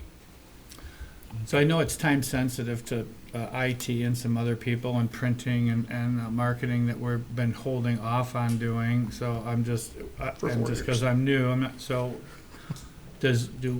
do we direct you to move forward? Are you going to come back in front of it? Like how do we now agree that we at this meeting that we're interested in it? It's going to be on the next agenda. How does that work? I think that would probably be best is if we try to find a funding source for it first, and then we'll bring the RFP back to the board, and I'd be happy to represent it. Again, this isn't just for me as the Parks and Rec department. I just happen to be the one department head that they kind of shoved out in front of the group. So. So you probably purchase the most stuff with branding on it, don't you, in the township? Yes, I mean, we do, just because we have, All the part-time we're the only people and all department that. with a social media page. We put out 3 magazines a year. I would love to get rid of our incredibly awful soccer uniforms that my staff knows that I'm not crazy about. But, these are things that, yes, I'm sure I may be one of the major users of that, but at least my Parks and Rec trucks would look just like our DPW trucks, would look just like our assessing trucks and so forth. I asked Derek to bring this presentation again, so everybody is aware. I will follow up with Rick to see if we have, the money. So I will follow up with everything and see if we are okay, and then if everything is okay, I will bring it to the next board meeting. There'll be an agenda item with potential motions on it then. Yeah, This is a then we go presentation. through it. Yeah. Okay. This is just merely the presentation of That's the all. back up to the surface. Okay. Yeah. Okay. Good questions. Okay. All right. Thank you, Derek. Thank you. No more questions. So, okay, we finished with presentations.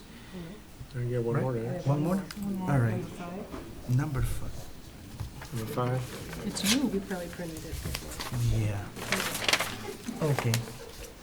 Oh, yes. We have the Corridor Improvement Authority Annual 2022 Informational Meeting. Okay. Okay, Mr. Carline, please. This is another informational item, but it's also an item that if there is anyone here to provide any input, we are required to allow that. But under the act that creates, that act that amended any kind of tax increment financing authority, the legislature required that we hold 2 public informational meetings per year to allow taxing jurisdictions to speak to their interests in regards to our tax increment district. We've followed the law. We have been doing this since it was required. And the method that we've been doing this is to have 1 meeting before the CEIA board and then the 2nd meeting before the township board, primarily because this meeting always gets much broader publicity or interest perhaps than our CIA board. By the way, we do have our CIA board members here tonight is board member Judy Tully, who's been on the CIA board for several years now. So anyway, simply, this is an opportunity. If there are, I already presented to you at the last meeting the annual report that I prepared that does get mailed out to the taxing jurisdictions. However, this is an opportunity for you to allow any taxing jurisdiction that is present that wishes to speak, to do so in regards to our TIF district associated with the CIA. And that's all this item really is for. So I think what you need to do is ask if there's anybody from a taxing jurisdiction here that would like to speak on this subject. Is anyone would like to speak in that subject? Anybody from the public? Okay. All right. All right. No, thank you. By the way, we didn't have any members of taxing jurisdictions come to the CIA board meeting either, and we never have, unfortunately. But we try to keep them informed by the annual report that I always put together, which is strictly the report to send to the taxing jurisdictions. It's not the report that is required by the state, which is simply a financial report. So, all right. Okay. Thank you. Thank you. Okay, so now, we have 3 items in the consent agenda. Those are, we have the meeting minute from November 15, 2022, and then we have also the November 29, 2022 check round for $607,181.68. Then we have the November 11, 2022 payroll for $292,388.73, and the November 25th, 2022 payroll of $337,663.12, and then we have the transfer activity of October, $982,664 yes. And then we have update interlocal agreement with Oakland County for the designated assessor due to the change of equalization director, the period January 1st, 2023, and the ending of December 31st, 2027. I need a motion to approve the consent agenda. Yeah. I have one thing. On the first one, there's also amend the regular meeting minutes of September 20th. Let me see. Number 1, amend. Oh, you're right. Terry, amend the regular meeting minutes of September 20, 2022. That's right. I have a question, Mr. Supervisor. Yes. That's the only part of the consent agenda that I wasn't, I'm not privy to, is the 2 September meetings. Because I wasn't on the board at the time, so I don't know if that makes a difference. Dan? No, you can vote on the approval of the consent agenda. Okay, just wanted to clarify that. Okay, then I'll make a motion to accept the consent agenda as presented. Second. Okay. All those in favor? Aye. Any opposed? All right. Good. We're moving on. Okay. Now we're going to regular business. And our first item is request to approve the fiscal year 2023 Community Development Block Grant. Mr. Derek Smith. All right, just a recap of what we went over during the public hearing.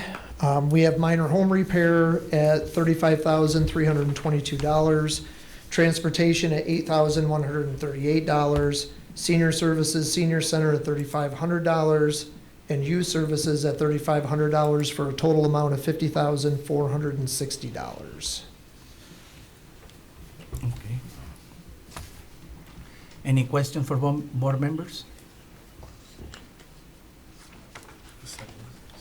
Any question from the public? No? Okay, I need a motion. I'll make a motion to approve program year 2023 Community Development Block Grant CDBG application certification between the County of Oakland and the Township of Independence for the total amount of $50,460. Direct the supervisor to sign the program year 2023 Community Development Block Grant CDBG application and conflict of interest certification as the authorized representative of the township, and to direct the senior division supervisor to process the application. Okay. All right. Okay. All those in favor? Aye. Aye. Any opposed? Okay, motion carry. We have several more. Yeah, we have more motions, so, Part B. yeah, I'll move part- to approve the allocation of 2023 Community Development Block Grant funding for minor home repair program, account numbers 172-170-31227, in the amount of $35,322. I'll second. okay. All those in favor? Aye. Any opposed? Motion carry. Okay, now we are for. I'll make the motion for the public service part. If that's okay, I'll move to approve the allocation of 2023 Community Development Block Grant funding for public services and transportation services for the Senior Center Program, account number 172-160-732011, in the amount of $8,138. Second. Okay. All those in favor? Aye. Any opposed? Motion carry. Next, D. I'd like to do this one. Having participated in this program as a 10-year-old and getting sent to camp at Baycourt Park, by the way, this one, I always love that this program exists, and that small group of kids that actually participate in this stuff, this is a huge impact on them. I wish we could give more. Move to approve the allocation of 2023 Community Development Block Grant funding for public services, youth services, Clarkston Area Youth Assistance, program account number 172-160-732185, in the amount of $3,500. Second. Right? All those in favor? Aye. Any opposed? Motion carry. Last one, E. Ron's turn. Yeah, okay, I'll take the last one. I'll move to approve the allocation of the 2023 Community Development Block Grant funding for public services, Independence Township Senior Center Services, program account number 172-160-731712, in the amount of $3,500. I'll second. Okay, all those in favor? Aye. Any opposed? Motion carry. Okay, Thanks, Derek. thank you, Derek. Right, let's go for second item. This is Mr. Carlisle about the. All set? Thank you. Yeah, thank you.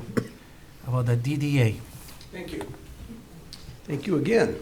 As I presented to the Township Board at the last board meeting, from an informational standpoint, the Township Board has a DDA district that currently exists that covers a large portion of Dixie Highway, White Lake Road, and portions of the southern part of M15. The DDA was last active between 1985 and around 1995, 96.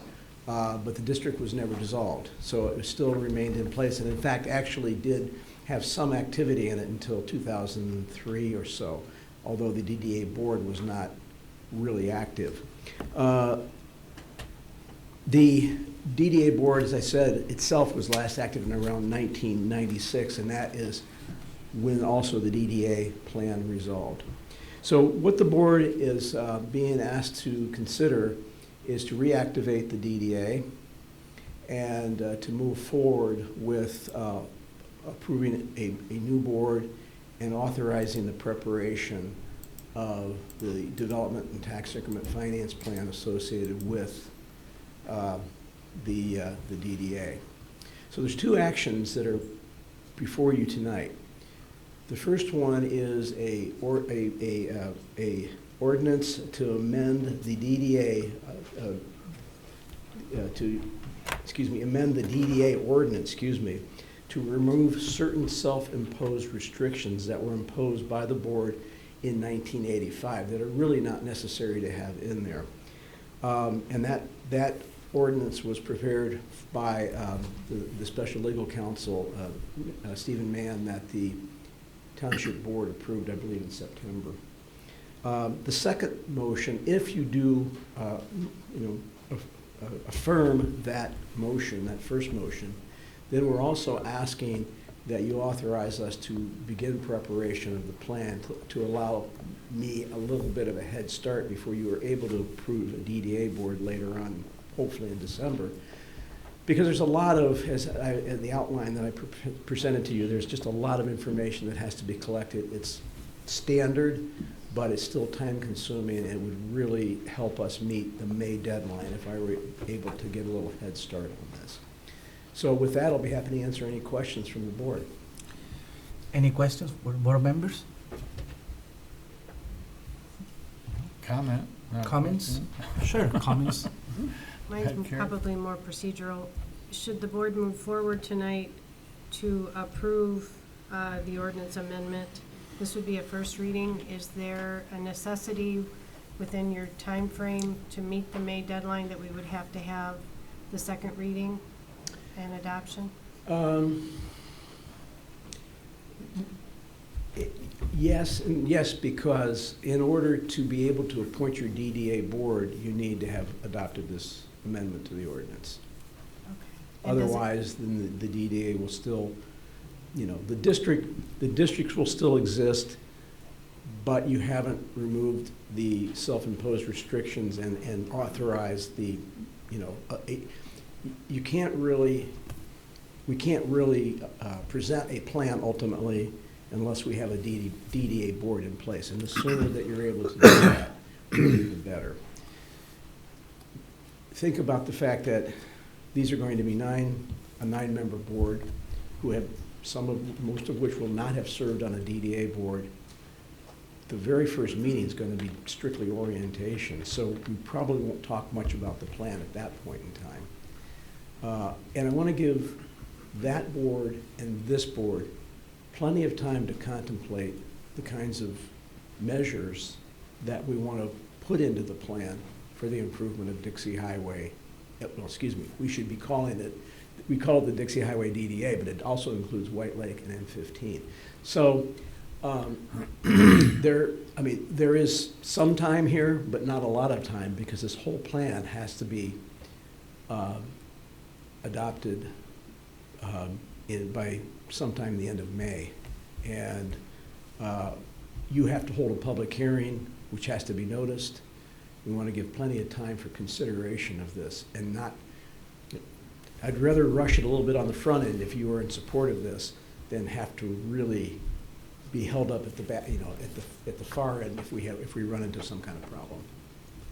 And as a follow-up to that, then, does the plan adoption is what outlines for us, enabling us to capture for 2022? It's the plan, not... Correct. Okay. Yes. All right, thank you. Yeah, that's correct. You have to have the plan in place to effect your capture, to start your capture.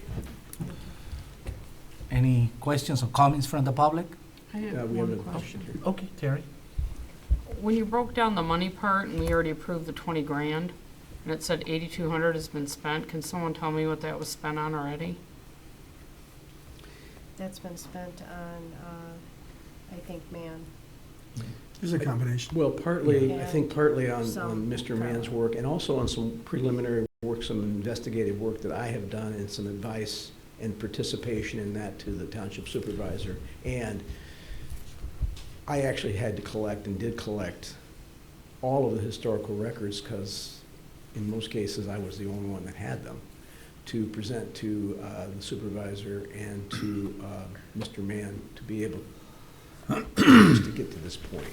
So some of that time is probably mine too. Yeah, it's a combination. We hired Steve Mann from Miller Canfield, specialized on DDAs, and part of it, the cost is that, in combination with Mr. Carvalho. Mr. Supervisor? Yes. We've also had a couple of internal meetings with Dick on conference calls with the 3 full-time electeds. Yeah. Yes. And I will throw in, if I can, you know, just to understand what might we be doing, although those things haven't been decided yet. Ideas like safety path improvements, reduction to curb cuts, because for me, those two things are about safety. So improving safety paths to have more walkability in conjunction with reducing curb cuts is where you then make it safer for those people who are going to be using those, and for traffic as well. And there are other things, but those two big safety items, that was big for me as part of the project, but we'll get more of that information down the road. Correct. And let me say too, you know, the board, you know, you still have the ultimate authority to either approve or not approve the plan. I mean, even though you will have invested, you know, money, taxpayers' dollars into getting to that step, if what you see is something that the majority of you feel is not appropriate to move forward, you still have that authority in your hands to not approve the plan and not move forward. It will always be in your hands to do that. I hope that doesn't happen, obviously, because I think the only way we can do this is to really work in parallel paths with the board and the DDA to ensure that we have a plan that really meets what everybody's vision and intent is. And I've been working with some of your department heads to date to try to identify what some of the infrastructure needs are in Dixie, in the DDA district, so that we can, you know, really service properties that could be developed if they were better served. Yeah. Trustee Martin? I'm in, I'm in favor of, you know, reenacting the DDA. Personally, I've been involved with the revitalization of Dixie Highway for a long time, back when I was on the planning commission. It's deteriorating rapidly. You know, we significantly put a big investment into the Sashabaw corridor. It's time to, you know, I think do that with Dixie Highway. You know, I think it's great that we are kind of grandfathered in on the tax capture, or else I don't know that it would be as significant to invest this money. Right. But since It we would have be an the uphill battle. have the opportunity to do it, and not allow the county and other entities to opt out, it's gonna magnify our investment. You know, the now or never theory, you know, is kind of, I just think it's a good opportunity for us, and all the things align to make it just a little bit better. So I'd hate to miss that opportunity, and I don't know how much longer Dixie can go without an investment, because if you know, just like anything, if you let it go too long, you'll never get enough money to bring it back correctly. So the sooner the better. To start stabilizing it and then advancing it, you know, is my opinion. Mr. Supervisor, I'm not sure, I don't think there were any board members currently that were on the board when we established the Corridor Improvement Authority. But one of the board members asked me, it seemed to take quite a while to get it established, and that is true. And it's for that very reason, Mr. Morocco, that because it was a brand-new authority, there were an incredible amount of steps that we had to go through, particularly with the county as a taxing jurisdiction, to convince them that it was a worthwhile thing to do. It was also an expensive proposition, and that's why when we've done 2 studies of Dixie Highway, one that you were involved in and one that I think later on Mr. Kittle, supervisor, was involved in. And Mr. Kittle was, you know, asked me about establishing a new corridor improvement authority in Dixie, and I cautioned him about what the steps were going to be. It was going to be, you know, a pretty arduous task. Here you have a district that's legally in place. As a matter of fact, the reason we know this is because we get notices, this is recognized by the state as a district. And so consequently, all of that heavy lifting was done in 1985. Now it's a matter of you responsibly, I think, convincing through our plan, both your constituents as well as the other taxing jurisdictions, that more investment in Dixie Highway corridor and the district as a whole will generate reinvestment that will benefit everyone. And so consequently, as we did with the corridor, I will continually be recommending that we look for value-added types of projects that do increase, the investment of private dollars into Dixie Highway and to White Lake Road and the south part of and as well as doing some of the things that Mr. Brown speaks about in terms of improving public safety, which, we hear from our citizens constantly that it's a problem. So, but you will be the ultimate judge of whether that plan does that. Yes. Dick, just real quick, I always try to think of things from a layman's terms, and so maybe correct me if I'm not stating it correctly. And so for taxpayers to understand, the idea here is to go in, have the township get some money, typically through bonding, make an improvement in that area. For example, improving safety paths and the ability for people to get in and out of locations for these businesses. We keep track of that investment of money. And as taxpayers know, your taxable value of your homes goes up every year, some small amount. It is somewhat capped. And when that happens, your taxes go up a little bit. This is the same concept here. We make improvements there. The people within that district, when their taxable value goes up, in part in relation to these improvements, we capture a part of that increase to pay for the improvement after we've done it, pay that money back. Correct. And so that's the idea behind it in layman terms. Is that That's sort of accurate? absolutely accurate. And the other point about this is the tax dollars that you're capturing, only half of that comes from township taxes. The other half comes from eligible taxing jurisdictions. And so to some extent, you are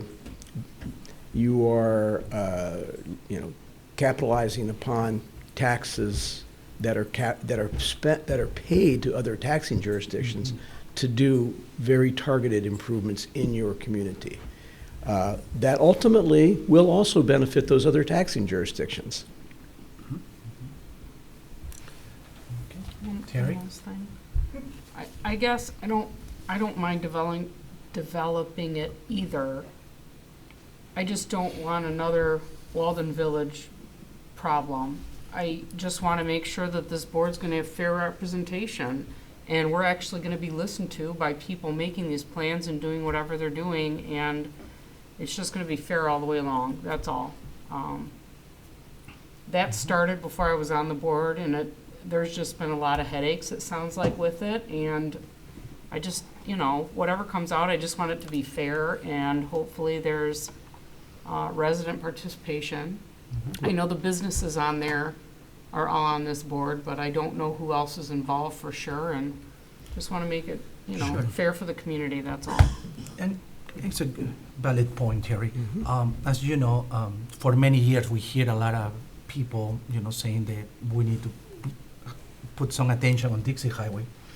And we are aware about some accidents, some safety issues up there. And then just to give you some history, if we remember, Jerry Fisher, Supervisor Fisher, brought this idea that maybe it's a way to address those issues and overcome that. So we look into with Paul and Terry and Kerry, working on it with the consultant directors, addressing every angle to see if this may work. It seems like it's a good idea. Mr. Kalai spent more hours with me, Dan Kelly too, and we look at it around. We want to make sure that work. I believe if we approve this, the next step is the board. So if we approve this, it's no point to talk about the board, but after some history, understand that we have to be careful how we're gonna do that, and if this get approved, we will start Then you move working on it, forward. yes. And there will be representation from each M15, White Lake, and Dixie is the goal. And there's also residents that will be on the board. And once we create a plan, if we do, then there's also the Citizens Advisory Board that's mandated for just all residents to agree that what we're doing makes sense and is in the best interest of the community. So as far as that goes, I think there's a lot of diverse participation, and there's a lot of oversight by the actual just taxpayers that are mandated to participate. So that's one thing I like about it. It's even above our board level, where you just have random residents that also have to chime in on it too, which is kind of nice. Any comments for members of the public?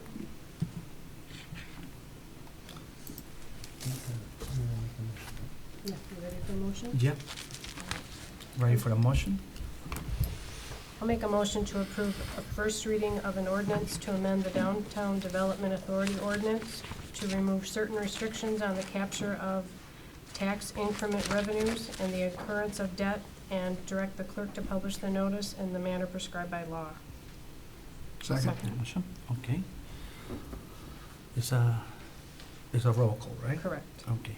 Clerk Newbeck, yes. Treasurer Brown? Yes? Trustee Morocco? Yes. Trustee Nalamothu? Yes. Trustee Ritchie? Yes. Supervisor Aliaga? Yes.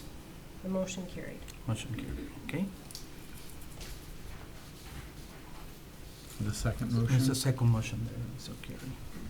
I can make that as well. Yes. Make a motion to approve the proposal from Carlisle Wortman to proceed with preparation of development and tax increment financing plan in an amount not to exceed $15,000. Direct the supervisor to sign the proposal as the authorized representative of the township, and to approve the 2022 budget amendment number 30 as presented. Need a motion? I'll second. Second, okay. All those in favor? Oh, Aye. is roll call? Or- no? That one's Okay. fine. All those in favor? Aye. Aye. Any opposed? Okay, motion carried. Thank you. Thank you. We're off to the races. Thank you. Thank you. Next, we have item number 3, the request to appoint renew board and community members for the Senior Community Center. Director Derek Smith. Thank you. The Senior Community Center Advisory Committee must have a minimum of 5 regular members with no more than 15 members. Majority of members must be 50 years or older, and must be residents of Independent Springfield Townships or the city of the Village of Clarkston for a 3-year term. We have an application for Mr. Richard Allen. He attended, it was 2 meetings ago. He was there, got along with the group real well. We were excited to have him there, so his application is part of the process, and we'd like to appoint him to the committee. Thank you. Any questions for board members? Is he here? He's here? He is not here. I don't believe. I haven't seen him. All right. Any other questions, comments, board members? Members of the public? Any comment, questions? Somebody online? We're always looking for more members. Okay. Well, any other motion? I do have a quick question, I'm Sure. sorry to interrupt. Do you know term expiration? Do you have a term expiration? For him, Yes. I do not believe so. Has he been up to be sworn in yet? As far as you looking for a specific date? Yeah, just, we usually put that in the motion. Gotcha. That's okay. 2026. Well, it's, okay. You could start after the first of the new year? Like for a If 3-year it's a term? 3, if it's a 23 to 3-year 26? term, it would be 25. Well, that's what I'm saying. If he starts after is actually on the committee starting January January, 1st, then it would be 23 to 26, because we only have, 3 weeks left in the year? 23 to 25 is 3 years. Yes, 23, 24, December 25. 31st, Yes, you're right. 2025, is that Yeah, what? I'm sorry, Paul, you're correct. Alright. It's math. I'll move to appoint You make a Richard. motion? I'll Okay. make a motion. Trustee Oh, Morocco? Terry's Sure. gonna do it. That's Go okay, ahead. go ahead. No, All right. you do it. Terry? Move to appoint Richard Allen to the Senior Community Center Advisory Committee with the term beginning January 1st, 2023 and ending December 31st, 2025. Support. Okay. Motion has made and support. All those in favor? Aye. Any opposed? Motion carried. Thank you very much. Number 4, we have request to appoint board committee member for the Clarkston Independence District Library Board. Julie, please.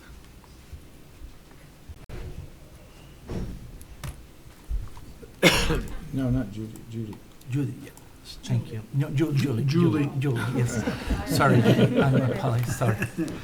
Good evening, I'm Julie Meredith, I'm the director of the Clarkston Independence District Library. Our board is composed of 5 members from the township and 2 members from the city.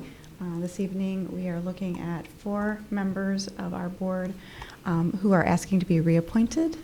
Unfortunately, we did have one of our board members pass away, and we do have Alan Panter, who has applied to be that, to fill that slot.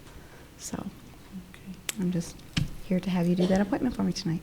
I just got a quick question. Sure. Is there a reason why they all expire the same time and they're not staggered, or are there other members who are on the board that aren't up for appointment? It was written into the district library agreement, so when the district library was created, it is an agreement between the city of the Village of Clarkston and Independence Township. And when the agreement was written, that's what the committee decided they wanted. We could have done it the other way, but between the 2 municipalities, that's what was decided. So is there a constant that stays, though, that? Generally speaking, what happens on library boards is that we always end up with some that want to be reappointed. So, and that's what we have now. We have 4 that want to be reappointed. Yeah, I agree with you. That's the way it's written now. Are any of them here tonight? They are not here this evening, I'm sorry. Thank you. Julie is the constant. I'm the constant, yeah. I'm here. True. Yeah. Well, Any questions, comments, board members? No? Members of the public? Any questions, comments?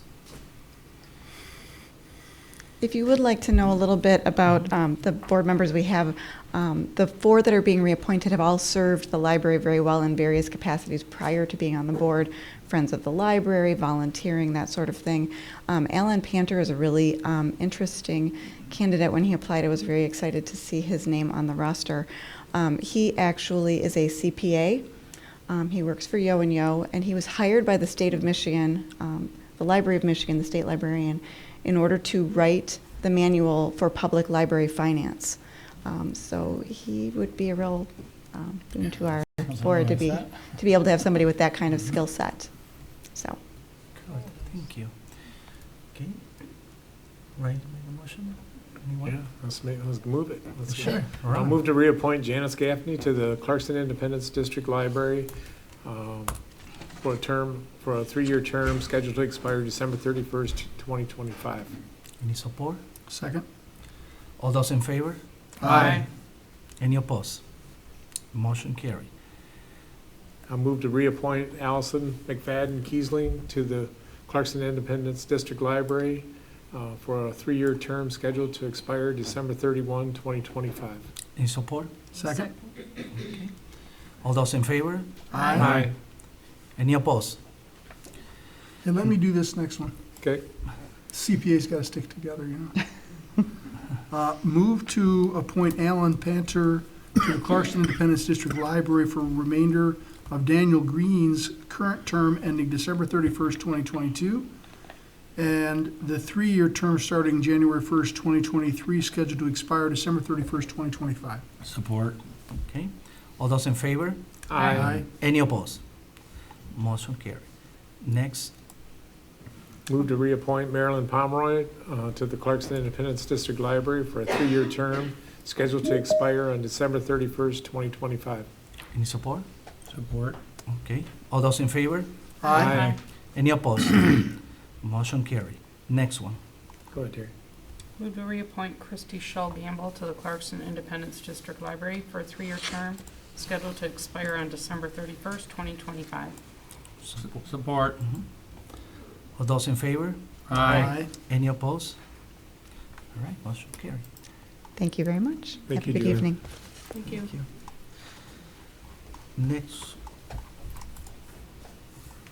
Next one is a request to approve the neighborhood road improvement program from Highgate Homeowners Associations. Dan?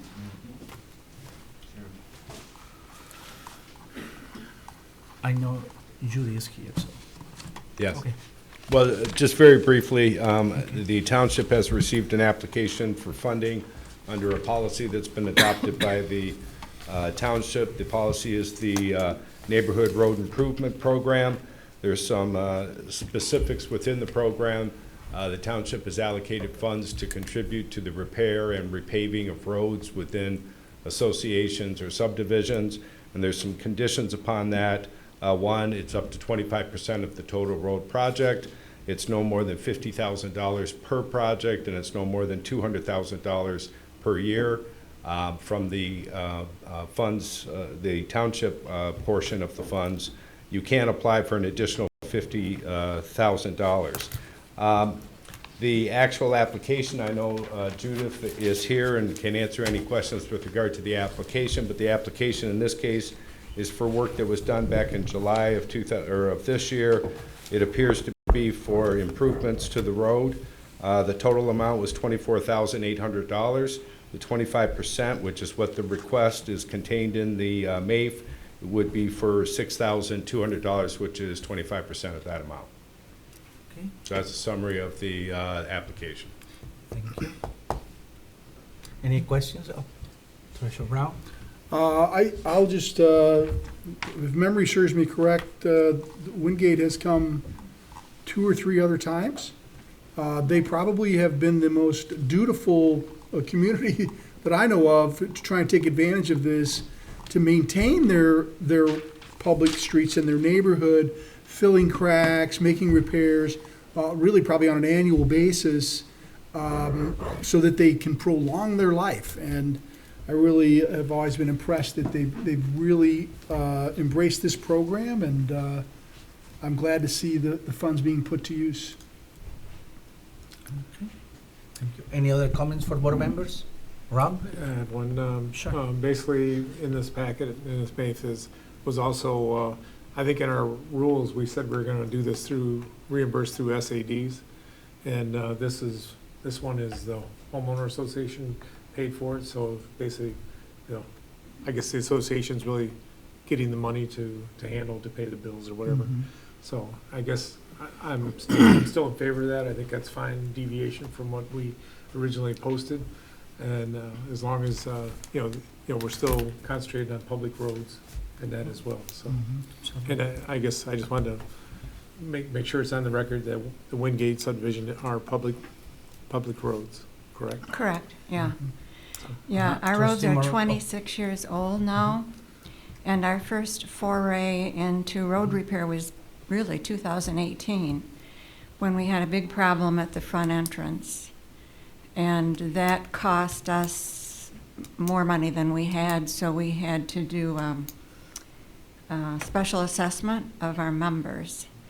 And after that, we started talking about our roads, and we decided that we wanted to start to spend money early rather than let them deteriorate to the point where it would be really, really expensive to fix them. So, as Mr. Brown said, I think we've applied 3 times in small, really small programs. And I don't know, we got back 1 or 2% or something between $1,000 and $2,400. But our board got together, and we decided that we wanted to improve the life of our roads an additional 10 years. And fortunately, one of our residents volunteered to be head of our road committee. And so he developed a template that allowed us to look at different factors in keeping the roads up, so that he could have a concrete way to evaluate where we should be spending our money. And So our goal is to extend the acceptable condition of our road system for the next 10 years. We fund it through our dues from our members, so they're relatively small amounts. This past year, our contractor told us that if we could spend more money, they could bring in bigger equipment and do more work. So we skipped a year and had 2 years of money to spend, and that was $25,000, and we spent most of it. We recognize that eventually our roads will have to be improved, so we try and gauge keeping them up versus spending too much, more than we should be spending, given the life of the road.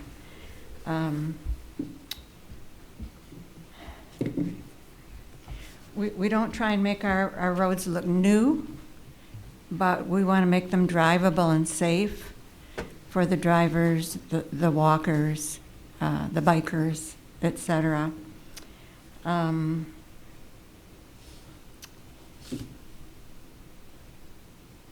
Now, I know you changed the program. So we were really working on last year's program, much smaller than you're asking for now.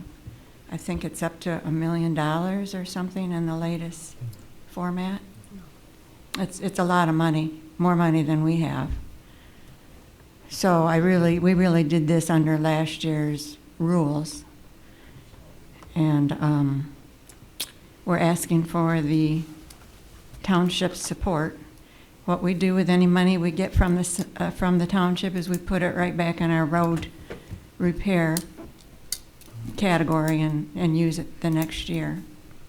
So it's well spent, and we hope that you'll support our program again this year. I've got Any other questions? I got Just a lot keep- of questions. I got Unfortunately. questions. I'll be Okay. quick about it. Sure. Yeah. So, I'm sorry, I want- Sam, really quick, can I interrupt? Yeah. Can you just say your name and address in there, because I think we just started talking, Yeah. just so it's on the okay. record. Thank Judy you. Tully, 7374 Oakstone Drive. Thank you. so I got, some questions just to run through. Is this the first time that we've participated in one that wasn't an SAD? So you might Okay. want to ask board members, this is the first that I've done it. Okay. I've heard that we've done it before without it being SAD. So the board has the discretion to do it if it's not an SAD, but the program states that it should be an SAD. So there should be some discussion about cleaning up the language so that we're not deviating from the language on a case-per-case basis to give us some more flexibility to be more even with everyone, because as I go through my questions, it's going to paint a scenario that could happen that we want to be prepared for. So Okay. some of my concerns are,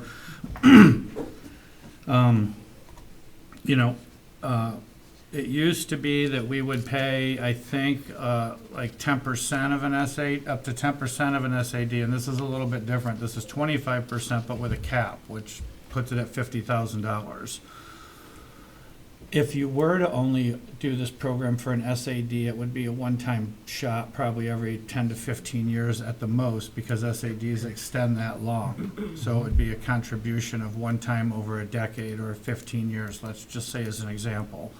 My concern, and I think we need to have a plan for it, is their program that they submitted in the program, their maintenance program, which is a good program because the roads in a lot of the neighborhoods need this and they should all be on board with that, whether we contribute or not. I think what they're doing is exceptional, but if we're going to, according to their maintenance program, every 1 to 2 years, they're going to be investing in the roads, they're going to be coming to us annually or biannually for an investment in just one neighborhood in the township.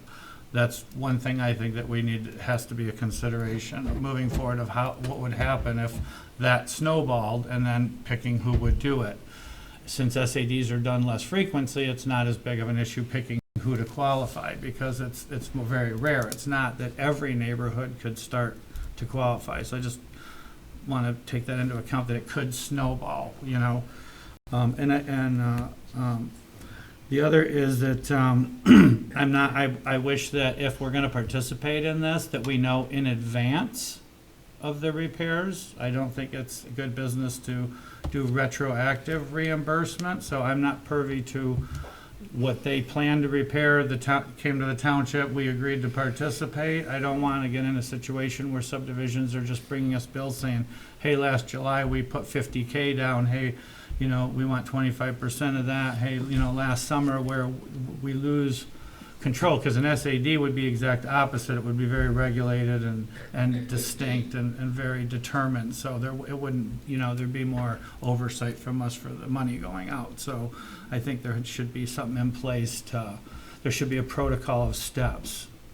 And nobody's saying not to participate, just that the neighborhood should come to us in the spring and say, we're proposing to do this, we think it is. And it would give us an opportunity to have an idea of what's coming that year in contributions for paving, because the season is a certain season, and we know we're not going to be paving in November and December. You know, we can kind of budget for that. If we're going to go down this road of helping people do maintenance and smaller repairs, we're going to want to have something in place like that. So, because I would hope that it would escalate and that we would deplete our allocation, so we know things are getting fixed. So I'm not trying to say let's spend less money, but we want to be prepared to spend all the money, and that could, you know, be harder to do if we don't have a guide to follow. Right. Because of what they're doing. So We did submit our template and information about. We did submit our template and information about all that we did was submitted to the township. I see what you're saying, though. We could do it in advance. I would, that would be my opinion, that we have a date like everybody that wants to do it, you know, by July 5th, we'd like you to tell us what you're thinking about doing. Then, you know, by August 5th, confirm that it is a go, and then, you know, just some kind of basis. Go ahead, Paul. I can help you with it. It's an excellent point. It's actually in there already. Yeah, it's a guideline. It's already in under the there that policy. it's a first come, first serve. It gets evaluated. I even think we went as far as to say that it's on a special assessment district. It's based on the date it got approved by the Board of Commissioners at the county. Yeah. That's like when that's approved, because if you had multiple people, it's based on it first come, first serve. So you definitely want to turn it in ahead of time, which I think was turned in ahead of time the first time you guys did it. But the fact that we haven't spent any money on it, and it's a fairly small amount considering the whole thing, I think we've moved forward. I think you're 100% right, and we should follow the guidelines as they're set up already, because all that's in there already. Yeah. Well, I just see neighborhoods that I hope would see this, understand the concept, and start to participate, and that it's going to snowball. And I just want to have these things in place and be followed, you know, before it gets out of hand. I think it's great they started the program, but. I think under your scenario, Sam, what you're saying is there could be dozens of neighborhoods that are. I hope. Are doing annual repairs to their roads. And, I hope. And that's, that's what we're trying to do is come up with methodology so we can get more people doing this and improve neighborhood roads. So. If you look at the application itself, it actually says right on it, date it was approved by the board. And that's really, I believe it's supposed to be preemptive, not afterwards, so. Yeah, it's right in the guidelines. It says all applications for the allocation must be received, reviewed, and conceptually approved before any road work is started. So that's a guideline, it's a policy. There's no question that for the board to approve the application tonight, there would be deviations from the policy. We've already identified the two most important. The policy was written for SADs. There is not an SAD in this case. And secondly, the timing for it to be a reimbursement. Having said that, we've also pointed out it's within the discretion of the board to modify or revise the policy based upon the merits of the application. The intent of the program is spelled out in the policy. It's for repairs. I think we're comfortable that that's what was done here, so it's within the discretion of the board. My concern is to make the repayment. We do know that it was from association dues, so we don't have individual property owners to repay. We can repay the association. But I completely agree, moving forward, it's always best to do it in advance rather than a reimbursement. And I'd be happy to, it sounds like that we could make a couple modifications to the way it's written, just to clarify that these types of things can be done, but that the applications need to be turned in prior to beginning work for approval. And I know everyone is I don't know that it says it has to come to the board in the actual policy, but I think I think they always should, and I think we always went on that, but we can just add that in, that they should all be approved by the board, so the board knows that it's being utilized. Yeah, I think it's implied by the policy. There's nobody else to approve it. Okay. But you're right, it doesn't specifically say it. So we can just add that. I just want to, try to make it where we have the latitude, and it's not like we're the board and we can go outside and deviate, because it didn't specifically say that. Whenever it says at your discretion, it's always a gray area, but, even putting in the disbursement, I think that it can never go back to the private owners. It always has to go to an entity, that they have to have an entity to pay for the paving and being reimbursed by one single entity that's not an individual. Like, I don't know if all that's in there, but it should be. If we're going to go down this road, because now that it's not an SAD and we're handling everything, I just think that would be better. I mean, those are good points. Those are all the safeguards that you are inherent with an SAD, because it's approved. Right. And so you don't have to spell it out, because it's already built into the SAD process. Right. So those are good points. Maybe we can make some revisions if we want to expand this program a little bit. And is it coming out of 2022's budget? Yes. Okay. So this is the last one of the year, I would imagine. The only one of the year. Just The only hasn't one, been right. released. Well, the word hasn't gone out that this isn't probably an option as much. She did it in You'd be 18 surprised. and nobody- It has been used, yeah. Right. But it's hard, in the SADs, it's hard to get enough people to sign up for the SAD because prices are so high right now. It's a fortune for these folks to get things done. So, Paul, we can make those changes, you said, right? Okay. We're gonna make those changes and give it to them to take a look. Yeah, we can do that in January. All right. Any other comments for board members or comments for the public? Okay. Can you come up front, please? Has to be related to the, name and address. I don't know if I can I ask questions? About this? Yes. Yes. Corinne Drenakowski, 5155 Old Cove Road. This is new information to a few of us back there, because we live in Lake Oakland Woods, and if you've drove through that neighborhood, they're not good roads. We don't have sidewalks. So we don't have a homeowners association. What is the process? Because it sounds like there's a decent amount of money, and there's a decent amount of roads on that side of this town that could use some love. So, it's kind of comical hearing that we have extra funds to this, but nobody knows about it. So is that something that we can fill out as a neighborhood, not being a homeowners association? Or how do we address that? I can help on that if Mike goes in. Okay. Then. So first of all, the funds come from something we did 10 years ago, which was to bring in a weighmaster. So we have a weighmaster who's a sheriff deputy, and he looks for overweight trucks driving on our roads, and he writes some tickets. And we get about, I think, $200,000 a year that we set aside out of those tickets to fix roads. And then the program was originally designed so that when people go to do special assessments, to have their roads repaved, which is the typical way this stuff happens, that some of this $200,000 can be contributed toward that. Mm-hmm. And so this is the only other case where we've just given out money as far as some minor maintenance things, which is a few grand, which isn't really going to do much for your situation on your roads. Well, we're lucky if we even get them to fill holes, and when they fill holes, it's usually raining for 3 days after that, so it was kind of useless. Like our roads, we've called on, the grates and everything like that. So that's through the road commission. Yeah.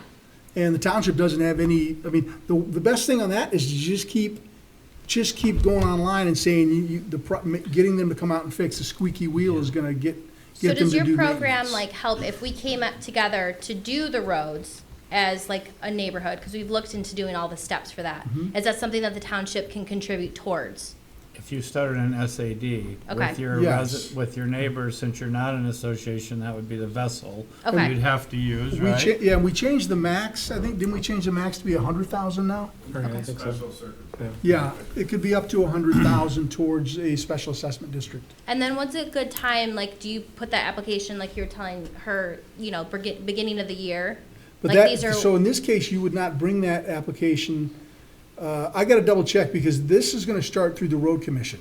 Okay, Because you guys would be using the road commission to do a Yes. special, you go get signatures and yes, get everyone to agree to do it.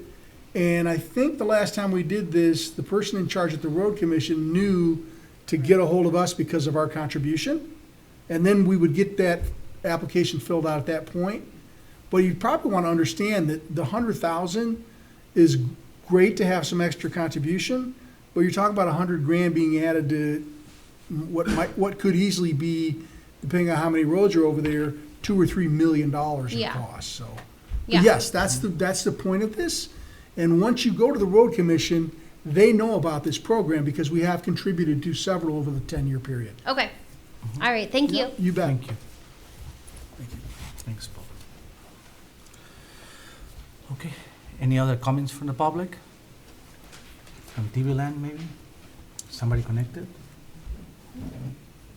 Okay, You make a motion? yes, Ms. Brown? Let's move to approve the contribution of $6,200 to the Wingate Homeowners Association for a road improvement project, subject to the terms and conditions of the township's 2022 Neighborhood Road Improvement Program, and authorize payment of the funds from account 101-101-801.207. The NRIP fund Yeah, on the next available check run. I need a I'll support. second. Okay. All those in favor? Aye. Any opposed? Motion passed. Okay, next, you want to recess?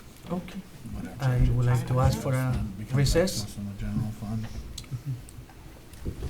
Yes, please. All right. No, we don't need it to recess. We're okay for recess, So okay. how long we gonna recess? 5 minutes. 5 minutes for recess. Okay. Come back at 8:32. 27. 8:32, okay. What? Thanks, Ron. Do we have to Did he vote on just that or do? just do it? Just do it.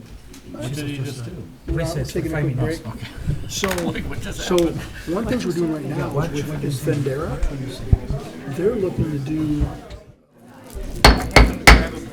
Reconvene for 5:34. 8:34. I wish it 8:34. was 5:34. Oh, 8:34. No, we didn't. 8:34. I said 8:34. Say 5. Oh, okay. What's this? All right, now we're going to the number 6, request to adopt the resolution 2022/028, approving the membership of Independence Township Fire Department into the Oakway Mutual Aid PAC. Was Chief Pichet? Yep, thank you. Good evening, Chief. We have a great opportunity for the township and the fire department to join what's called the Oakway Mutual Aid Pact.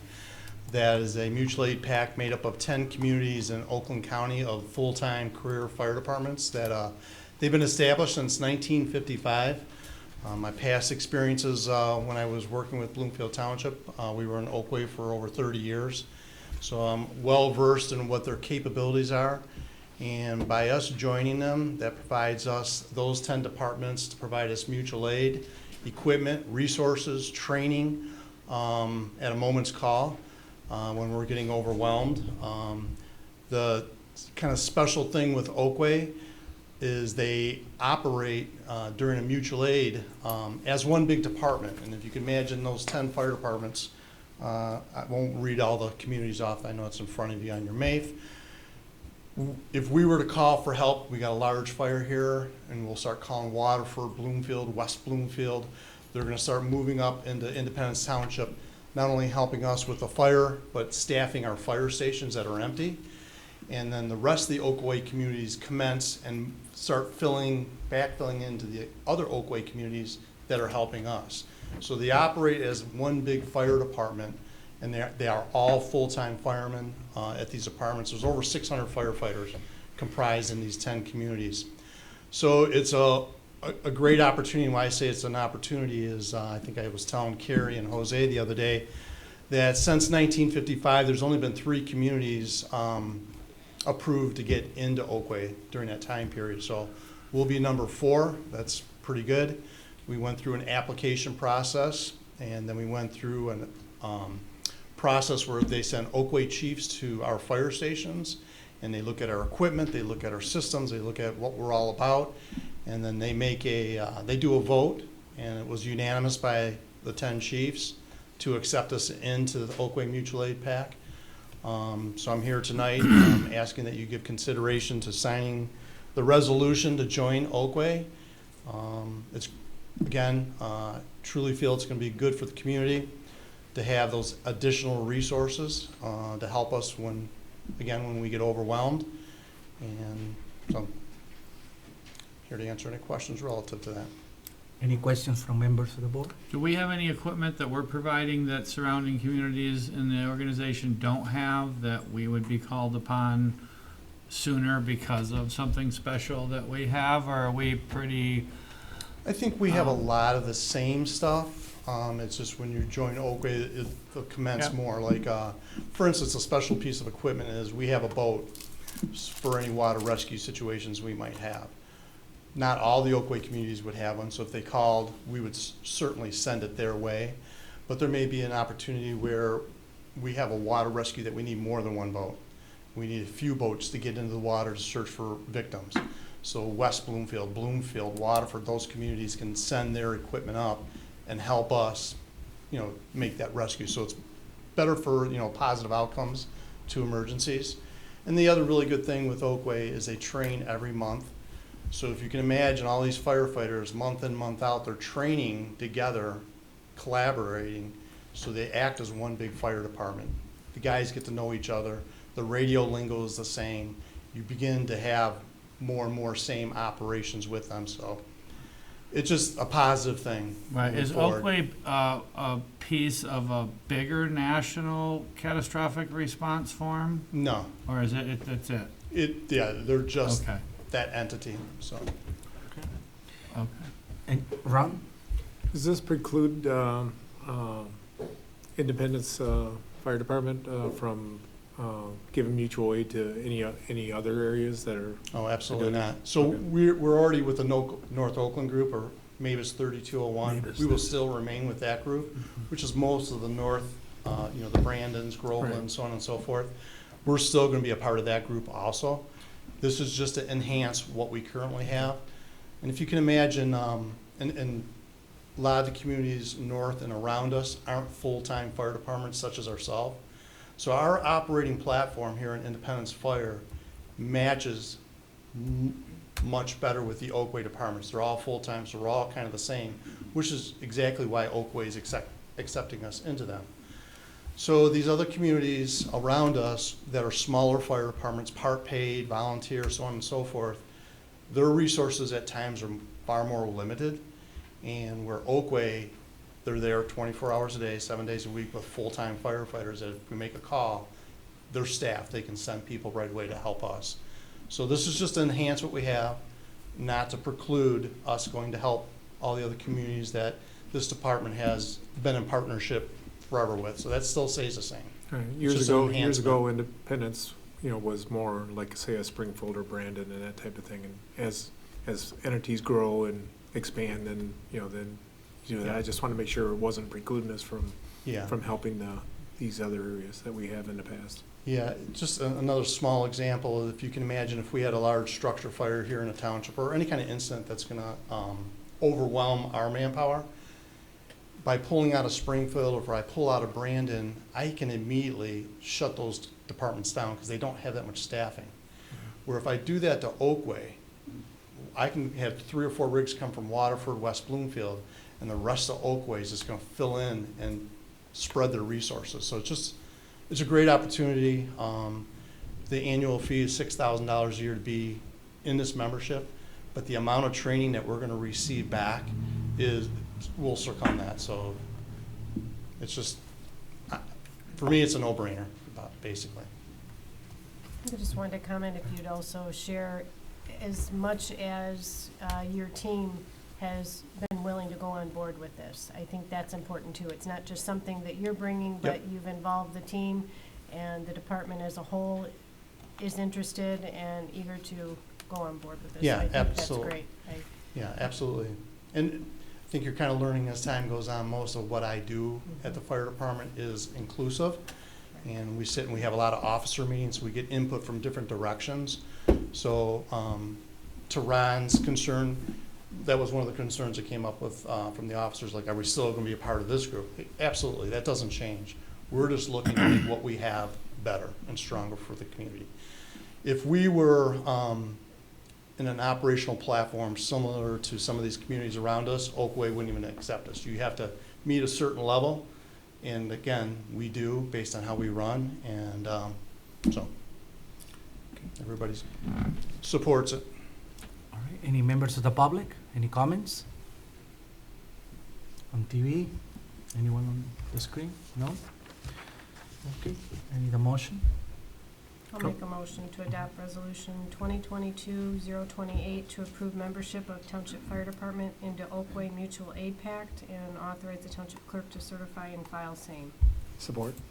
Okay, motion is made and supported, Ron supported, so. All those in favor? Aye. Any opposed? Okay, Thank you. next. You want me to just jump into it, or you want to, I don't know if you want to read Sure. off the next one? The next one is the request to approve the fire tanker truck purchase agreement. Yes, so I'll try to be as brief as I can on this. So back in January of '21, the fire department came to get approval to order a new tanker truck for the fire department. That truck has just now been completed. We have not accepted it from the company yet. It'll be basically finished in the next couple weeks. But the plan that they had back 2 years ago versus, I guess, a different philosophy of thinking today has led us in a direction, again, with my staff and my officers, that we feel we don't need the new tanker at this point. We would like to sell that tanker to another community. The part of the original plan a couple years ago was to accept or buy one new tanker and sell the two current tankers and reserve engine and just go down to the one truck. What I found over the last several months is that will affect us in a lot of different ways negatively. One of which is we don't want to go down to one tanker truck, because if that tanker breaks down or goes out of service for whatever reason, now we've left the township without that water supply. And I don't know if everybody knows, but about approximately half the township, I think, Dave, is without water. So it's very imperative that we always have a working tanker truck available to us. So I would like to keep the two tankers that we have, so that if one goes out of service, I have a backup. And this is no different than what White Lake just went through. As you know, we loaned our backup tanker to them because they found themselves in a position that their tanker broke down. They were without water for White Lake, so we loaned them our tanker. So I just don't want to put this community in the same position. Additionally, the two tankers that we currently have were refurbished back in 2015, 2016 at about $426,000. And it was projected then that those tankers would have another 10 to 15 years of life. So the two tankers, as I stand here today, we know they're in very good condition. They're almost in showroom condition. They were refurbished, and we don't really use the tankers that much. So they're not getting wore out. We don't have that many fires in the community. So with all that being said, we do have a community on the west side of the state that is interested in purchasing that tanker from us for what we paid for it. And the Kelly firm has put together a purchase agreement, for your review and consideration. I would like to execute selling that truck to that community and keep what we have and use those trucks, I think they'll last another 8 to 10 years, really without a problem. So to me, it's almost like it was a premature purchase that we don't need to make right now, and would like to get out from underneath it, so. Okay. Any comments, any questions from members of the board? No? I'll just make a comment, I guess. To me, I look at this as, over the last 10 years, we've talked to different department heads about, I guess before we came on board, I know one of the policies was there was a budget and you either spent it in that year or you lost it. You kind of lost that money because it didn't necessarily roll over, and that was one of the big things we tried to do is don't buy something if you don't need it. Try to roll it over and utilize it, for the next year or whatever.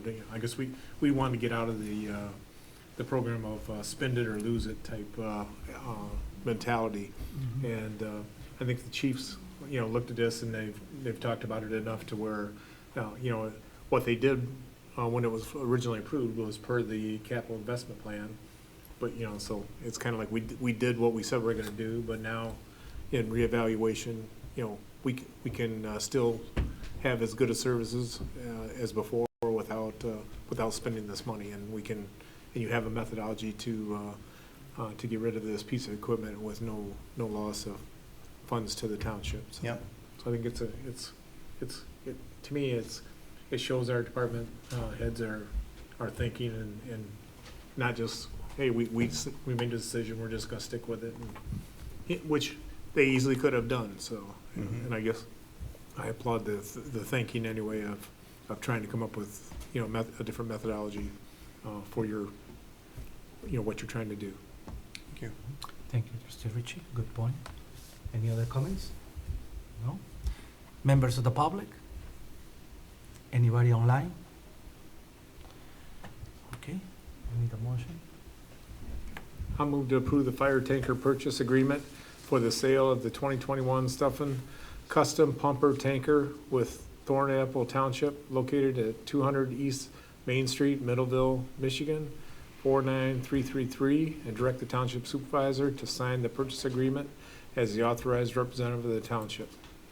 Support? Support. Okay. All right. All those in favor? Aye. Any opposed? Okay. Thank you. Motion carried. Thanks. Next, we have the request to approve the 2022 budget amendment, number 31st, Fire Department Medical Billing and Med Supplies. Yep. So we're looking for a budget amendment due to the fact that we've incurred more transporting EMS runs for this year, more than what we expected. So our revenues have gone up, which is a good thing. But at the same time, it caused us to use more medical supplies, more than what we had originally budgeted for. So we need to move, believe an additional $25,000 over into medical supplies to cover us for the rest of the year. And then additionally, when we have more runs and we do more billing, then we have to pay a lot larger percentage to the billing company because they're billing for more runs. So again, that wasn't budgeted for that high amount because we didn't expect that we would be where we're at in terms of run volume. Okay. Good news, we're collecting the money though, so. Yes, so it's good. I can It's tell good you, news. 10 years ago, we were very poor at doing that, so I think it's been improving, and it's taken a lot of time to find the right methodology to do that. Yeah. But, Yeah, because we're plus 230,000 today than we, over what we had budgeted for, so, in terms of Very what good. we expected for revenue, so that's a good, that's a good thing. Okay. Any other comments? Members of the board? Members of the public? Anyone on TV? No? Okay. I will point out that the increase in fees it's just a little bit more than the percentage increase in the revenues, but those costs increase on a regular basis anyways to some extent. So it's right in line with the increase in the revenues. Right. Okay. I need a motion. I'll move to approve the 2022 budget amendment number 31 as presented. second. Okay. Support. All right. Okay, Ron supported, so all those in favor? Aye. Any opposed? Thank you, Chief. Great. Thank you, everybody. Now we You look have, much more damper with your uniform on than with your Christmas sweater. So. Now, That'll be next year. Here you go. we have the request to approve 2022 budget amendment number 29, expense and wetland mitigations, bank assets, held for sale. That will be Linda Vance. Linda couldn't come today, but she's on the TV on this WebEx, right? Hello. Hello, Linda. Hi. Can you hear me? Yes? Yes. Hi. I'm Linda Vance, and I'm the Finance Director, and I'm requesting to approve budget amendment number 29. And it's to expense wetland mitigation bank assets held for sale. Many years ago, the township had a calculation of what wetland bank, the value of our wetland banks, with the intention of selling most of that property. And we have come to the point now that what assets are still there are not going to be sold, so they'll be held for the township. So by the request of the auditors, I need to get it out of the balance sheet account saying held for sale. So that's what's mitigating this budget amendment, because to do that, we have to expense it through the township general ledger through the budget, and then I'll be putting it back on the balance sheet as a capital asset. So it's just a housekeeping budget amendment, but I need to get this done before the end of the year so that when the auditors check our books next year, it'll be to be done. Okay, any questions for board members? No? Any question for the public? Okay, anyone on TV? I need a motion. I'll make a motion to approve the 2022 budget amendment number 29 as presented. I'll second. Okay, all those in favor? Aye. Any opposed? Motion carried. Thank you, Linda. You're welcome. Okay, next, request to approve the budget adjustment over 10,000 contract services, tapping materials, account 591/536 A01-001. Director Dave McKee.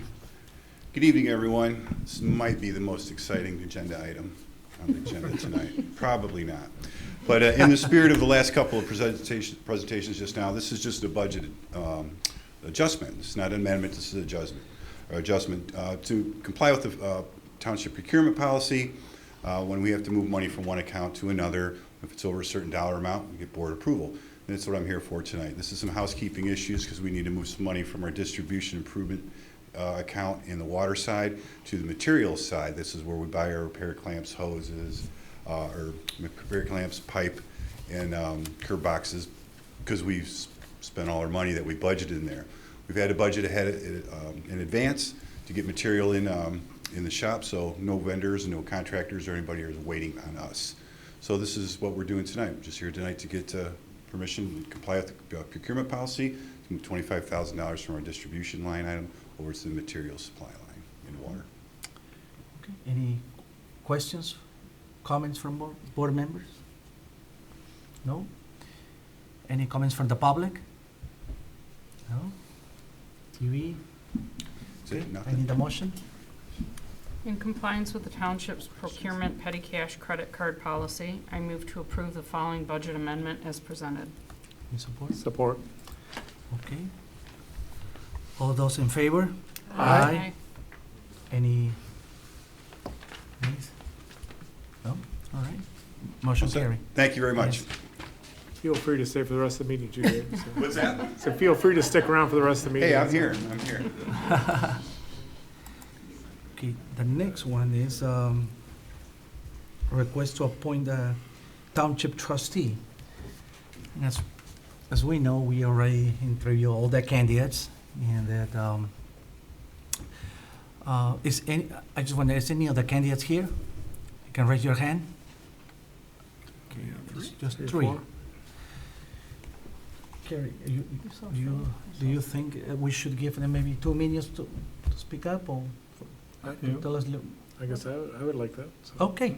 For the We're residents, too. Yeah, sure, we're gonna do that. We're gonna give you 2 minutes, is okay, 2 minutes? 2 minutes for each candidate to come. Please come to the podium. State your name and address and Matt Stoyan, 5417 Old Cove Road. I want to start by saying thank you so much for the opportunity to even be considered for this position. Also, there are a handful of people here who are here to show support for me. There are others who have come and gone because of what time it is, but can I get a show of hands of those who are here for me? Thank you guys so much. I appreciate your effort, your support, even your patience at this point right now. These are my friends, my neighbors in my community, and I love them so much, and they are the reason that I'm here. As I'm sure you recall from my interview several weeks ago, I've been pretty involved in the community mainly through athletics. I'd like to now become more involved through the Township Board. I know that I lack any experience in working for a township, but I would say not to let that deter you. If there are other things that you dislike about me, by all means, let that deter you. But if it's my inexperience, don't let that be a deciding factor, because where does anybody get their experience from? They start building their experience when they begin, at their beginning. And I would say that this is potentially just the beginning for me. And I'm excited to see what God has in store. And I thank you guys for whatever decision that you make, whether it's for me or otherwise, because I know that you guys are going to make a good choice based on the needs for the township. Thank you. Thank you. Thank you. Thank you. All right, next. Please state your name and address. Yes, sir. John Tunis, 5220 Ridge Trail North, Clarkston. Once again, thank you. This was a very good indoctrination meeting, I guess we can call it, possible indoctrination meeting. It was very interesting. Again, I'm here bringing experience. Youth is important, experience important, it's all important. I'm sure there are many people who would fill this position in a great capacity. I would like to tout my experience in redevelopment in the city of Brighton as a council member, zoning board member. I spent a lot of time in redevelopment due to some very difficult times and making some very tough decisions. And I'd like to bring that here. I know we have some problems to solve, but we also have a lot of good things going on here too. So it's a wonderful mix, and I think it would be a great opportunity. So again, I thank you again. I also have a little bit of a cheering section here from the neighborhood who came to show some support. And again, thank you for the opportunity. Thank you. Thank you. Okay, next.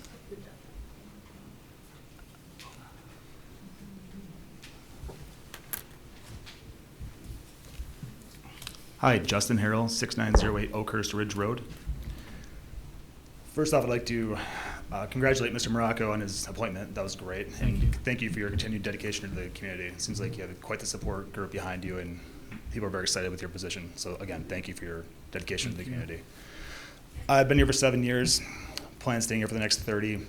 Right now I'm the chairperson for the Board of Review for the assessing department, and I'm on the board of our HOA at Oakhurst there. I think my goal for the community here, just to join this great board, is to conserve what we have here while growing responsibly. I think I mentioned that in my interview, and I still think that's what's most important for this. And what I learned from Mr. Morocco's interview is people here were his support group was had a lack of faith with all the retreads, I guess they said. People were taking positions and resigning, and I think that it seems like they all wanted new blood in here, which I think is what I can bring to the board.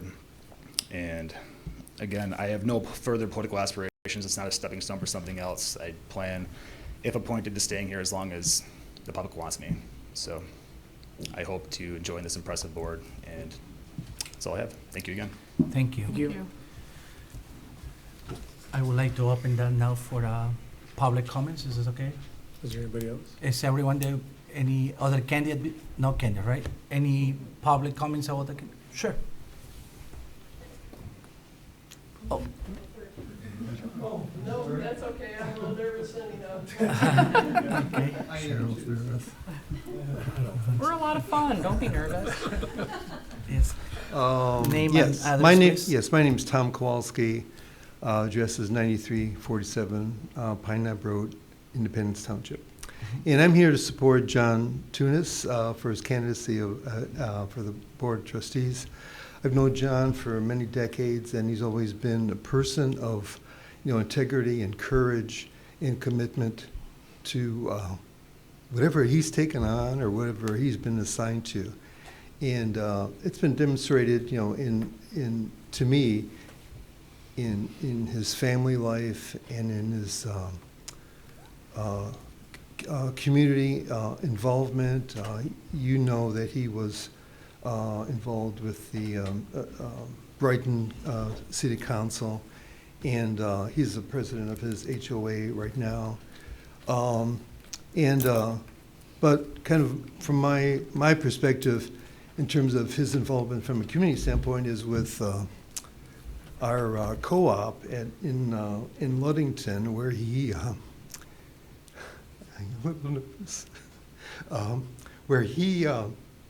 really led the development, or actually resurrection of this co-op from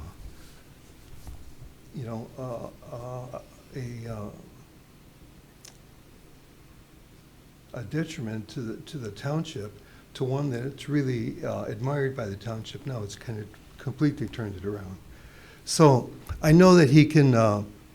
His experience. He has good experience in terms of development and working with communities, and so I just wanted to share my experience with him and hope you give him a strong consideration for the position. Thank you. Thank you. Hey guys, Cheryl Janakis, 8990 Woodlawn Avenue. I always got to read because I get nervous. The township was really fortunate to have some really good applicants. But there was one that stood out and really impressed me. I'm here tonight to endorse Matt Stolen. I've spoken with him before, and in his interview, he was very well spoken. He's very clear and concise. He didn't need any notes. He's very altruistic. He also has great communication skills. It's refreshing to have somebody whose only personal goal is to help the community and make it a better place for his children and everybody else's. He's determined to keep and improve Independence tight-knit community feeling. Being in the profession of management myself my whole life, I feel that he has what it takes as far as being able to handle a multitude of duties and responsibilities. You also have to be organized and detail-oriented and be able to keep your cool under pressure. On top of that, he has found time to coach youth club, wrestling, and the Chiefs cheerleading, which is very amazing to me. Matt has been a positive contribution to the community for several years. I wholeheartedly agree with what Terry elaborated in the interviews. It's great to have some refreshing, new, positive people that are willing to step up and apply for this position. From a resident standing at the podium's point of view, and also those watching on TV and here in the room, it would be nice to have somebody who's a little bit more open-minded and approachable. Somebody that you know will actually care and is willing to listen to the community's needs and try to help. One of his main goals in this interview was unity, along with fiscal responsibility. I think those two things are really important. Matt has the qualifications and would be a great asset to the township and the board, and I feel he should be given a shot. Thank you. Thank you. Thank you.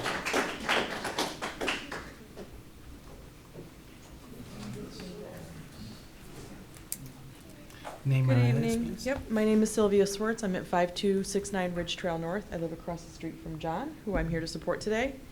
I'm sure whoever the board chooses will be an excellent choice. However, I think that should be John. He's a good guy. I've worked with him on the association of our, on the board of our association for almost a year now. He's honest, he's involved, He is flexible, he will listen, he has his own ideas, obviously, but if you give him logic-based data, or if he sees consensus, he will abide, and he will do so with integrity. He is not intimidated by blusterers, which I think in your roles is relatively important.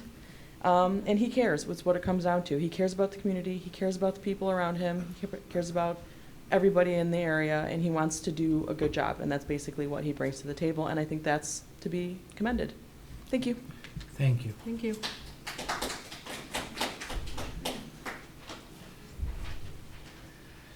My name is Charles Baxter. I live at 5233 Ridge Trail North. I'm also here to speak on behalf of John Tunis. I am a resident in our small community association. Not an easy thing. HOAs have a lot of challenges, and I have found over the years in living in HOAs that the smaller the HOA, the larger the challenges and the greater the politics. That's where John's really excelled, because he's taken a leadership role in our little community, an area that probably wasn't adequately managed or led, and has worked to build people collectively to achieve common goals. That's not an easy task in a community. He's also been able to do that in a larger community with his service on the city council in a city. With his work in his small co-op, he has been able to accomplish the same thing. I think that it's very important to have people with experience that can hit the ground running when you have real issues to deal with. Somebody that has the experience to know maybe the foreshadowing of things to look out for that somebody who's newer may not have. But by the same token, as a result of the presentation we heard just a few minutes ago, it tells me that the board should consider perhaps a roadmap so we can encourage the next generation of leaders to be able to step up. There is many, many opportunities for people to bring in fresh ideas, a different perspective into the role. I think for this time and this role that John is the right person. Thank you for your time. Thank you. Thank you.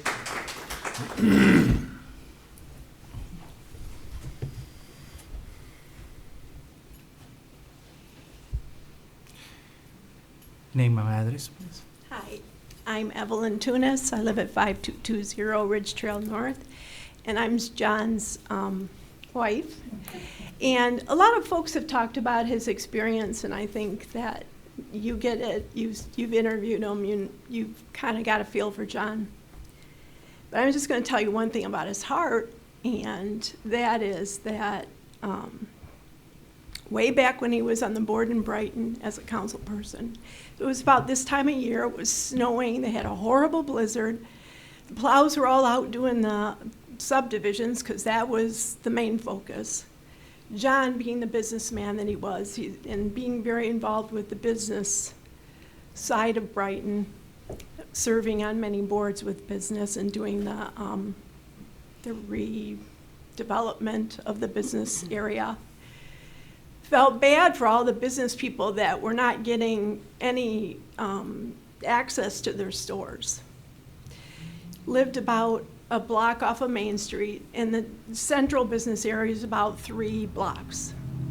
So he took out his personal snowplow, and he snowplowed all the way up into town, and he did every business on that street and cleared it for all the shoppers and all the business owners. And so I'm speaking from what I see is integrity and a big heart.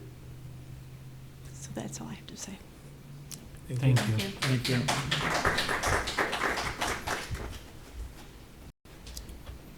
Anyone else? Okay.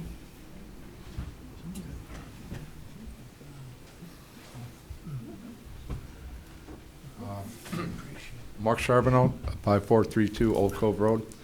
I've met Jose before. He came knocking on my door, asking for his vote. And just like Jose, Matt's come knocking on my door for his vote, or for you guys to vote for Matt. Matt's a great guy, great family, integrity. I think it's time we get some new blood in the board and bring some new and fresh ideas. That's all I have to say. I'm not very good at public speaking, but I try. Thank you. Thank you.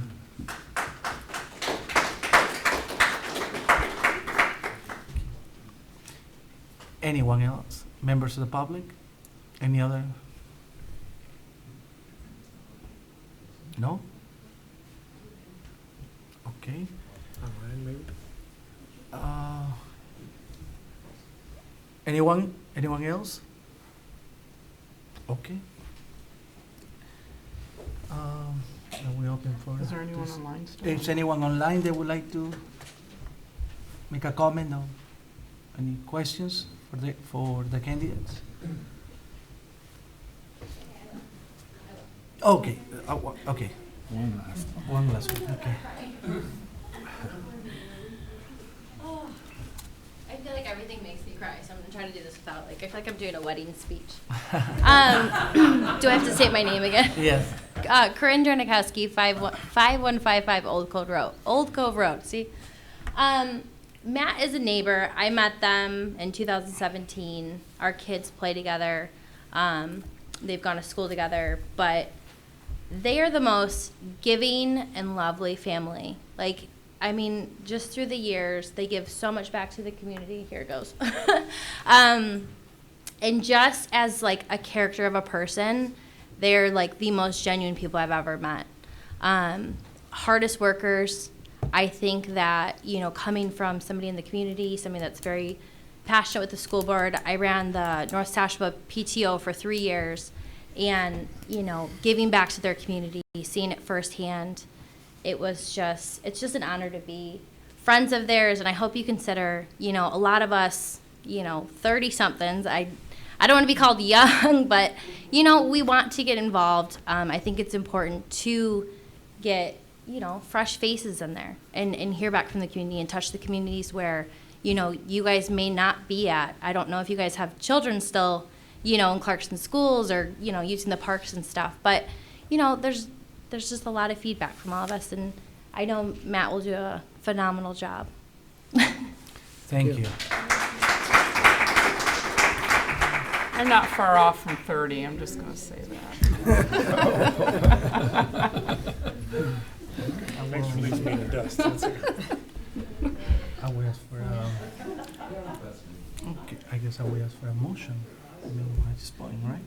I don't know. Any Yeah, discussion? Sure, any discussion, I mean, open for discussion. Any discussion for members of the board? I'd like to say that I appreciate the people that did come, the candidates, you know, that applicants, that means a lot that they did come. I think that the 3 people that represented themselves tonight did a great job.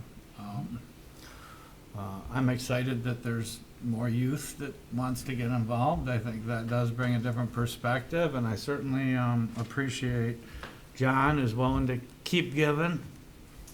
You know, so I think that's a good thing. So I think we're real fortunate that of the candidates we got, and especially of the ones that came tonight. True, no, we have a great candidates, and it's very nice to see a lot of support for the public. To us, it's very important to see a lot of members of our community coming today, you know, speak up, and it's very nice to see all of you. And I know I met some of you during the campaign trail. It's very nice to see you again, and thank you for coming. Any other comments? Ron, Terry? No, I guess I'll reiterate what Sam said. I think it's great that we've had, you know, multiple candidates come out and apply and basically come in and verbalize themselves very well. You know, not only in the interviews, but, you know, tonight as well. So I'm very happy that we have multiple choices to pick from. So Yes, and it's very multiple difficult. good choices to pick from. Yes. Yep. Okay, and so no more discussion. We ask for a motion. I'll throw a motion out there. It was a hard choice for me. I was keeping track. I was following along. I think that I'd like to make a motion based on the largest diversity that would be added to the group and something completely different and a different perspective. I stood true with me, so I'd like to make a motion for Matt Stoyan to be for trustee until 2024. I'll second. Okay, the motion is made, has been second. It's a roll call. Yes. Okay. Trustee Morocco? Yes. Trustee Nalamothu? Yes. Trustee Ritchie? No. Supervisor Aliaga? Yes. Clerk Newbeck, yes. Treasurer Brown? Yes. Motion carried. Okay. Congratulations. Very good. Congratulations.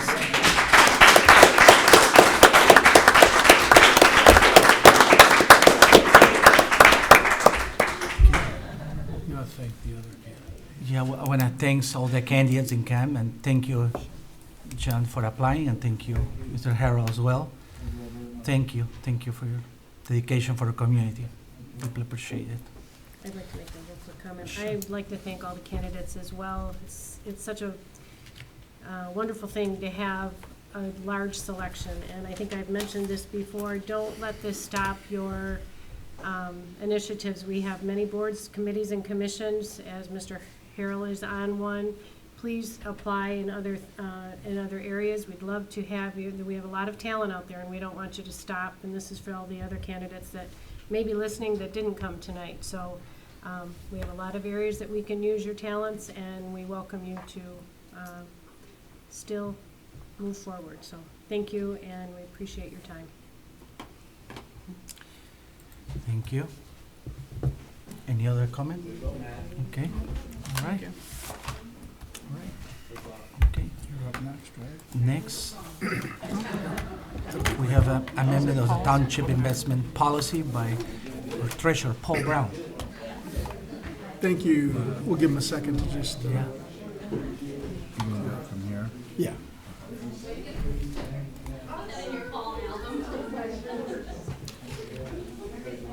You want to let them know that we're still having a meeting? Yeah. Okay. Please. Folks, if you could go out, we're still in the middle of the meeting, so. So, yeah. Yes, please. Sounds good. What about dinner? That was a good group of people. That was good. It was good, very good discussion, good. Okay.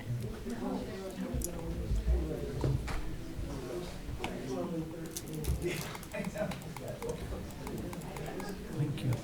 Thank you. Thank you. Okay, ready? As the board will recall, I brought the investment policy to our last meeting, and there were some additional suggestions from the board to make some tweaks to it and improve it. So that's what we have here. And there's, I'm just gonna do this real quickly because I think you all know what we're doing here. 8.0 investment pools, mutual funds. I updated the layout for this one to more clearly identify the existing questions. So the prior one had the questions, it only had 9 questions listed, but there were a lot more questions in there. So now there are 17 or 16, 17 questions, but it's the same questions. I've just listed them individually. 14.0 reporting. I added to the required reporting fields, identified the finance director as the individual who will ensure reporting compliance discussion when needed.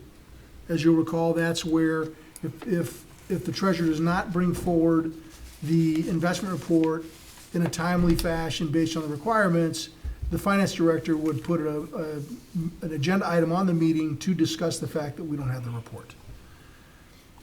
15, this is where I've added the investment advisory committee, added this section as requested, including requirements for meetings and submission of the minutes in those meetings, be submitted to the board on a quarterly basis. And 16 is simply a change from 15 to 16 because of the insertion of the investment advisory committee.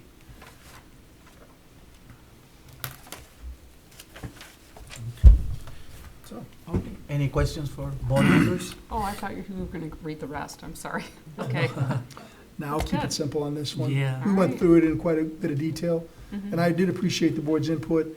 Again, for the public, the intention of the investment policy is to put safeguards in place so that whoever is in the treasurer's chair has a real tight structure of what they need to follow, but more importantly, the policy ensures that the rest of the board knows what the treasurer is doing with detail, because we're talking about investing tens of millions of dollars. And so our next investment report, when I bring it, you'll see the clarity that'll come with details of every investment that's been made and every investment that we hold.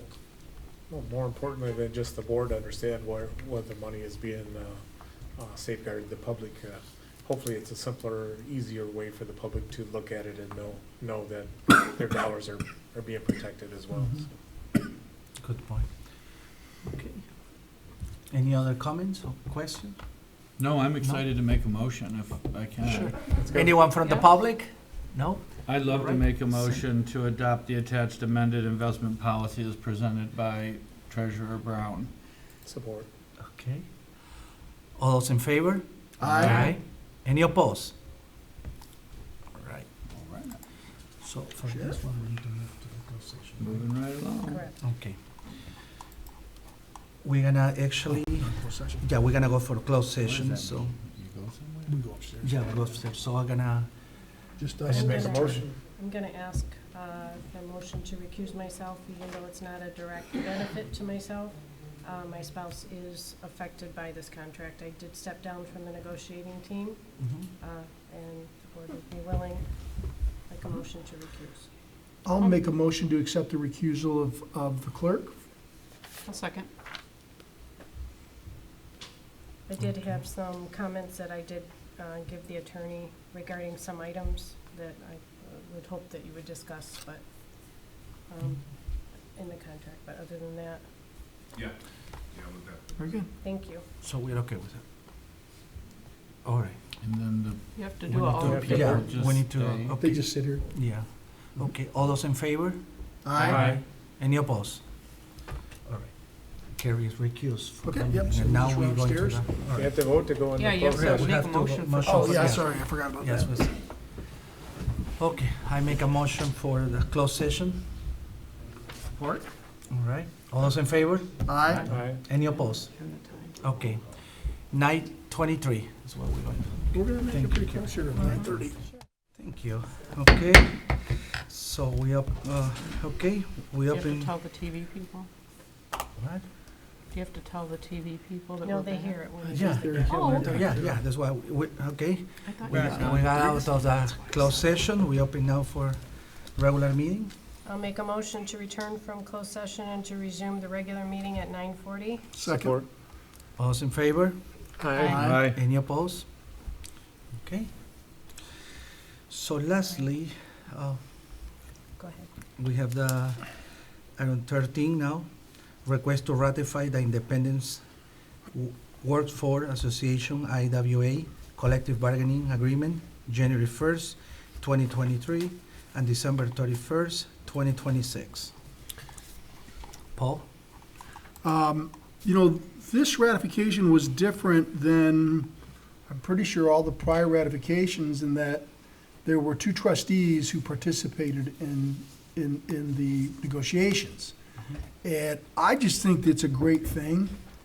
One of the things I talked about at a meeting some time back was that the board often has to trust the full-time elected officials have gone through a process to get things to a certain point. But I think the same thing can be true when you have trustees participating in that, and that the value for trustees to have a chance to go through in detail what happens in these negotiations and the underlying details of all the things that are in it, I think it's a great thing for the board. And I hope that in the future, we allow other trustees to participate in the negotiations in this same fashion.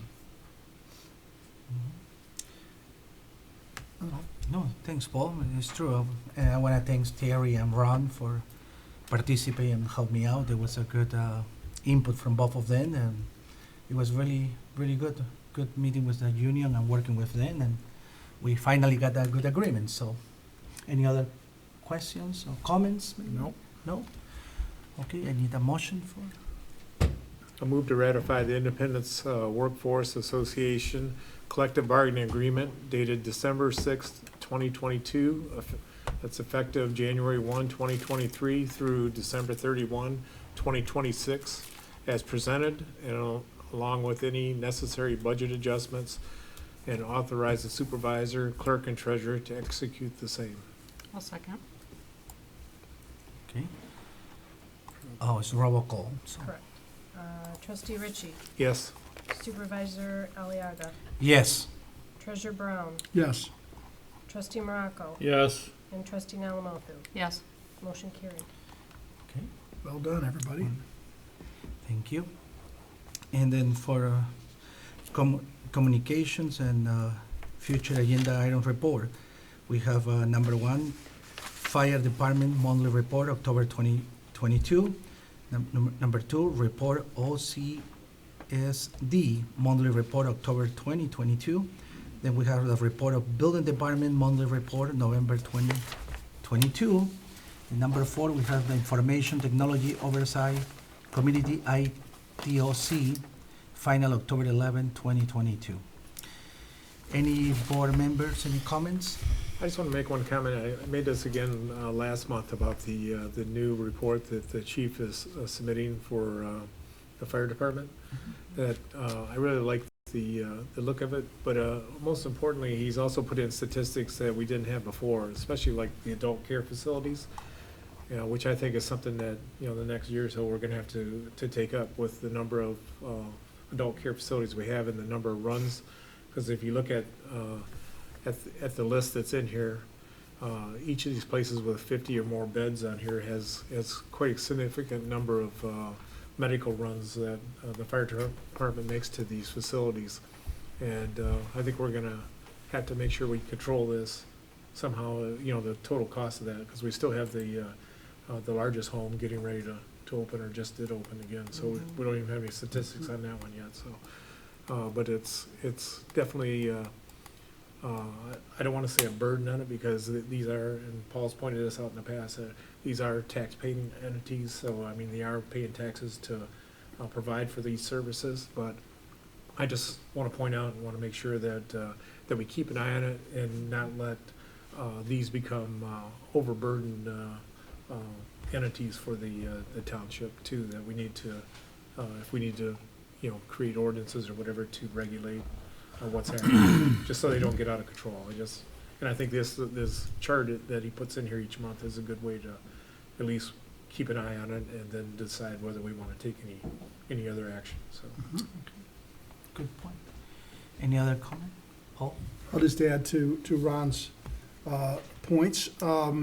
Looking at that data, then what we probably need to tie into that is, of course, the taxes that are paid relative to the entity, because they pay significant taxes. right.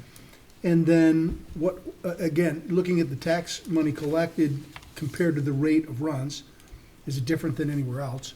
And then what about the collection on our runs that we make? Because for the most part, if they're going to these places, they are taking them to the hospital, which ends up being a chargeable run, and it looks like they're doing a pretty good job collecting. And what percentage of that increase in collections that they've made is related to these runs to these facilities?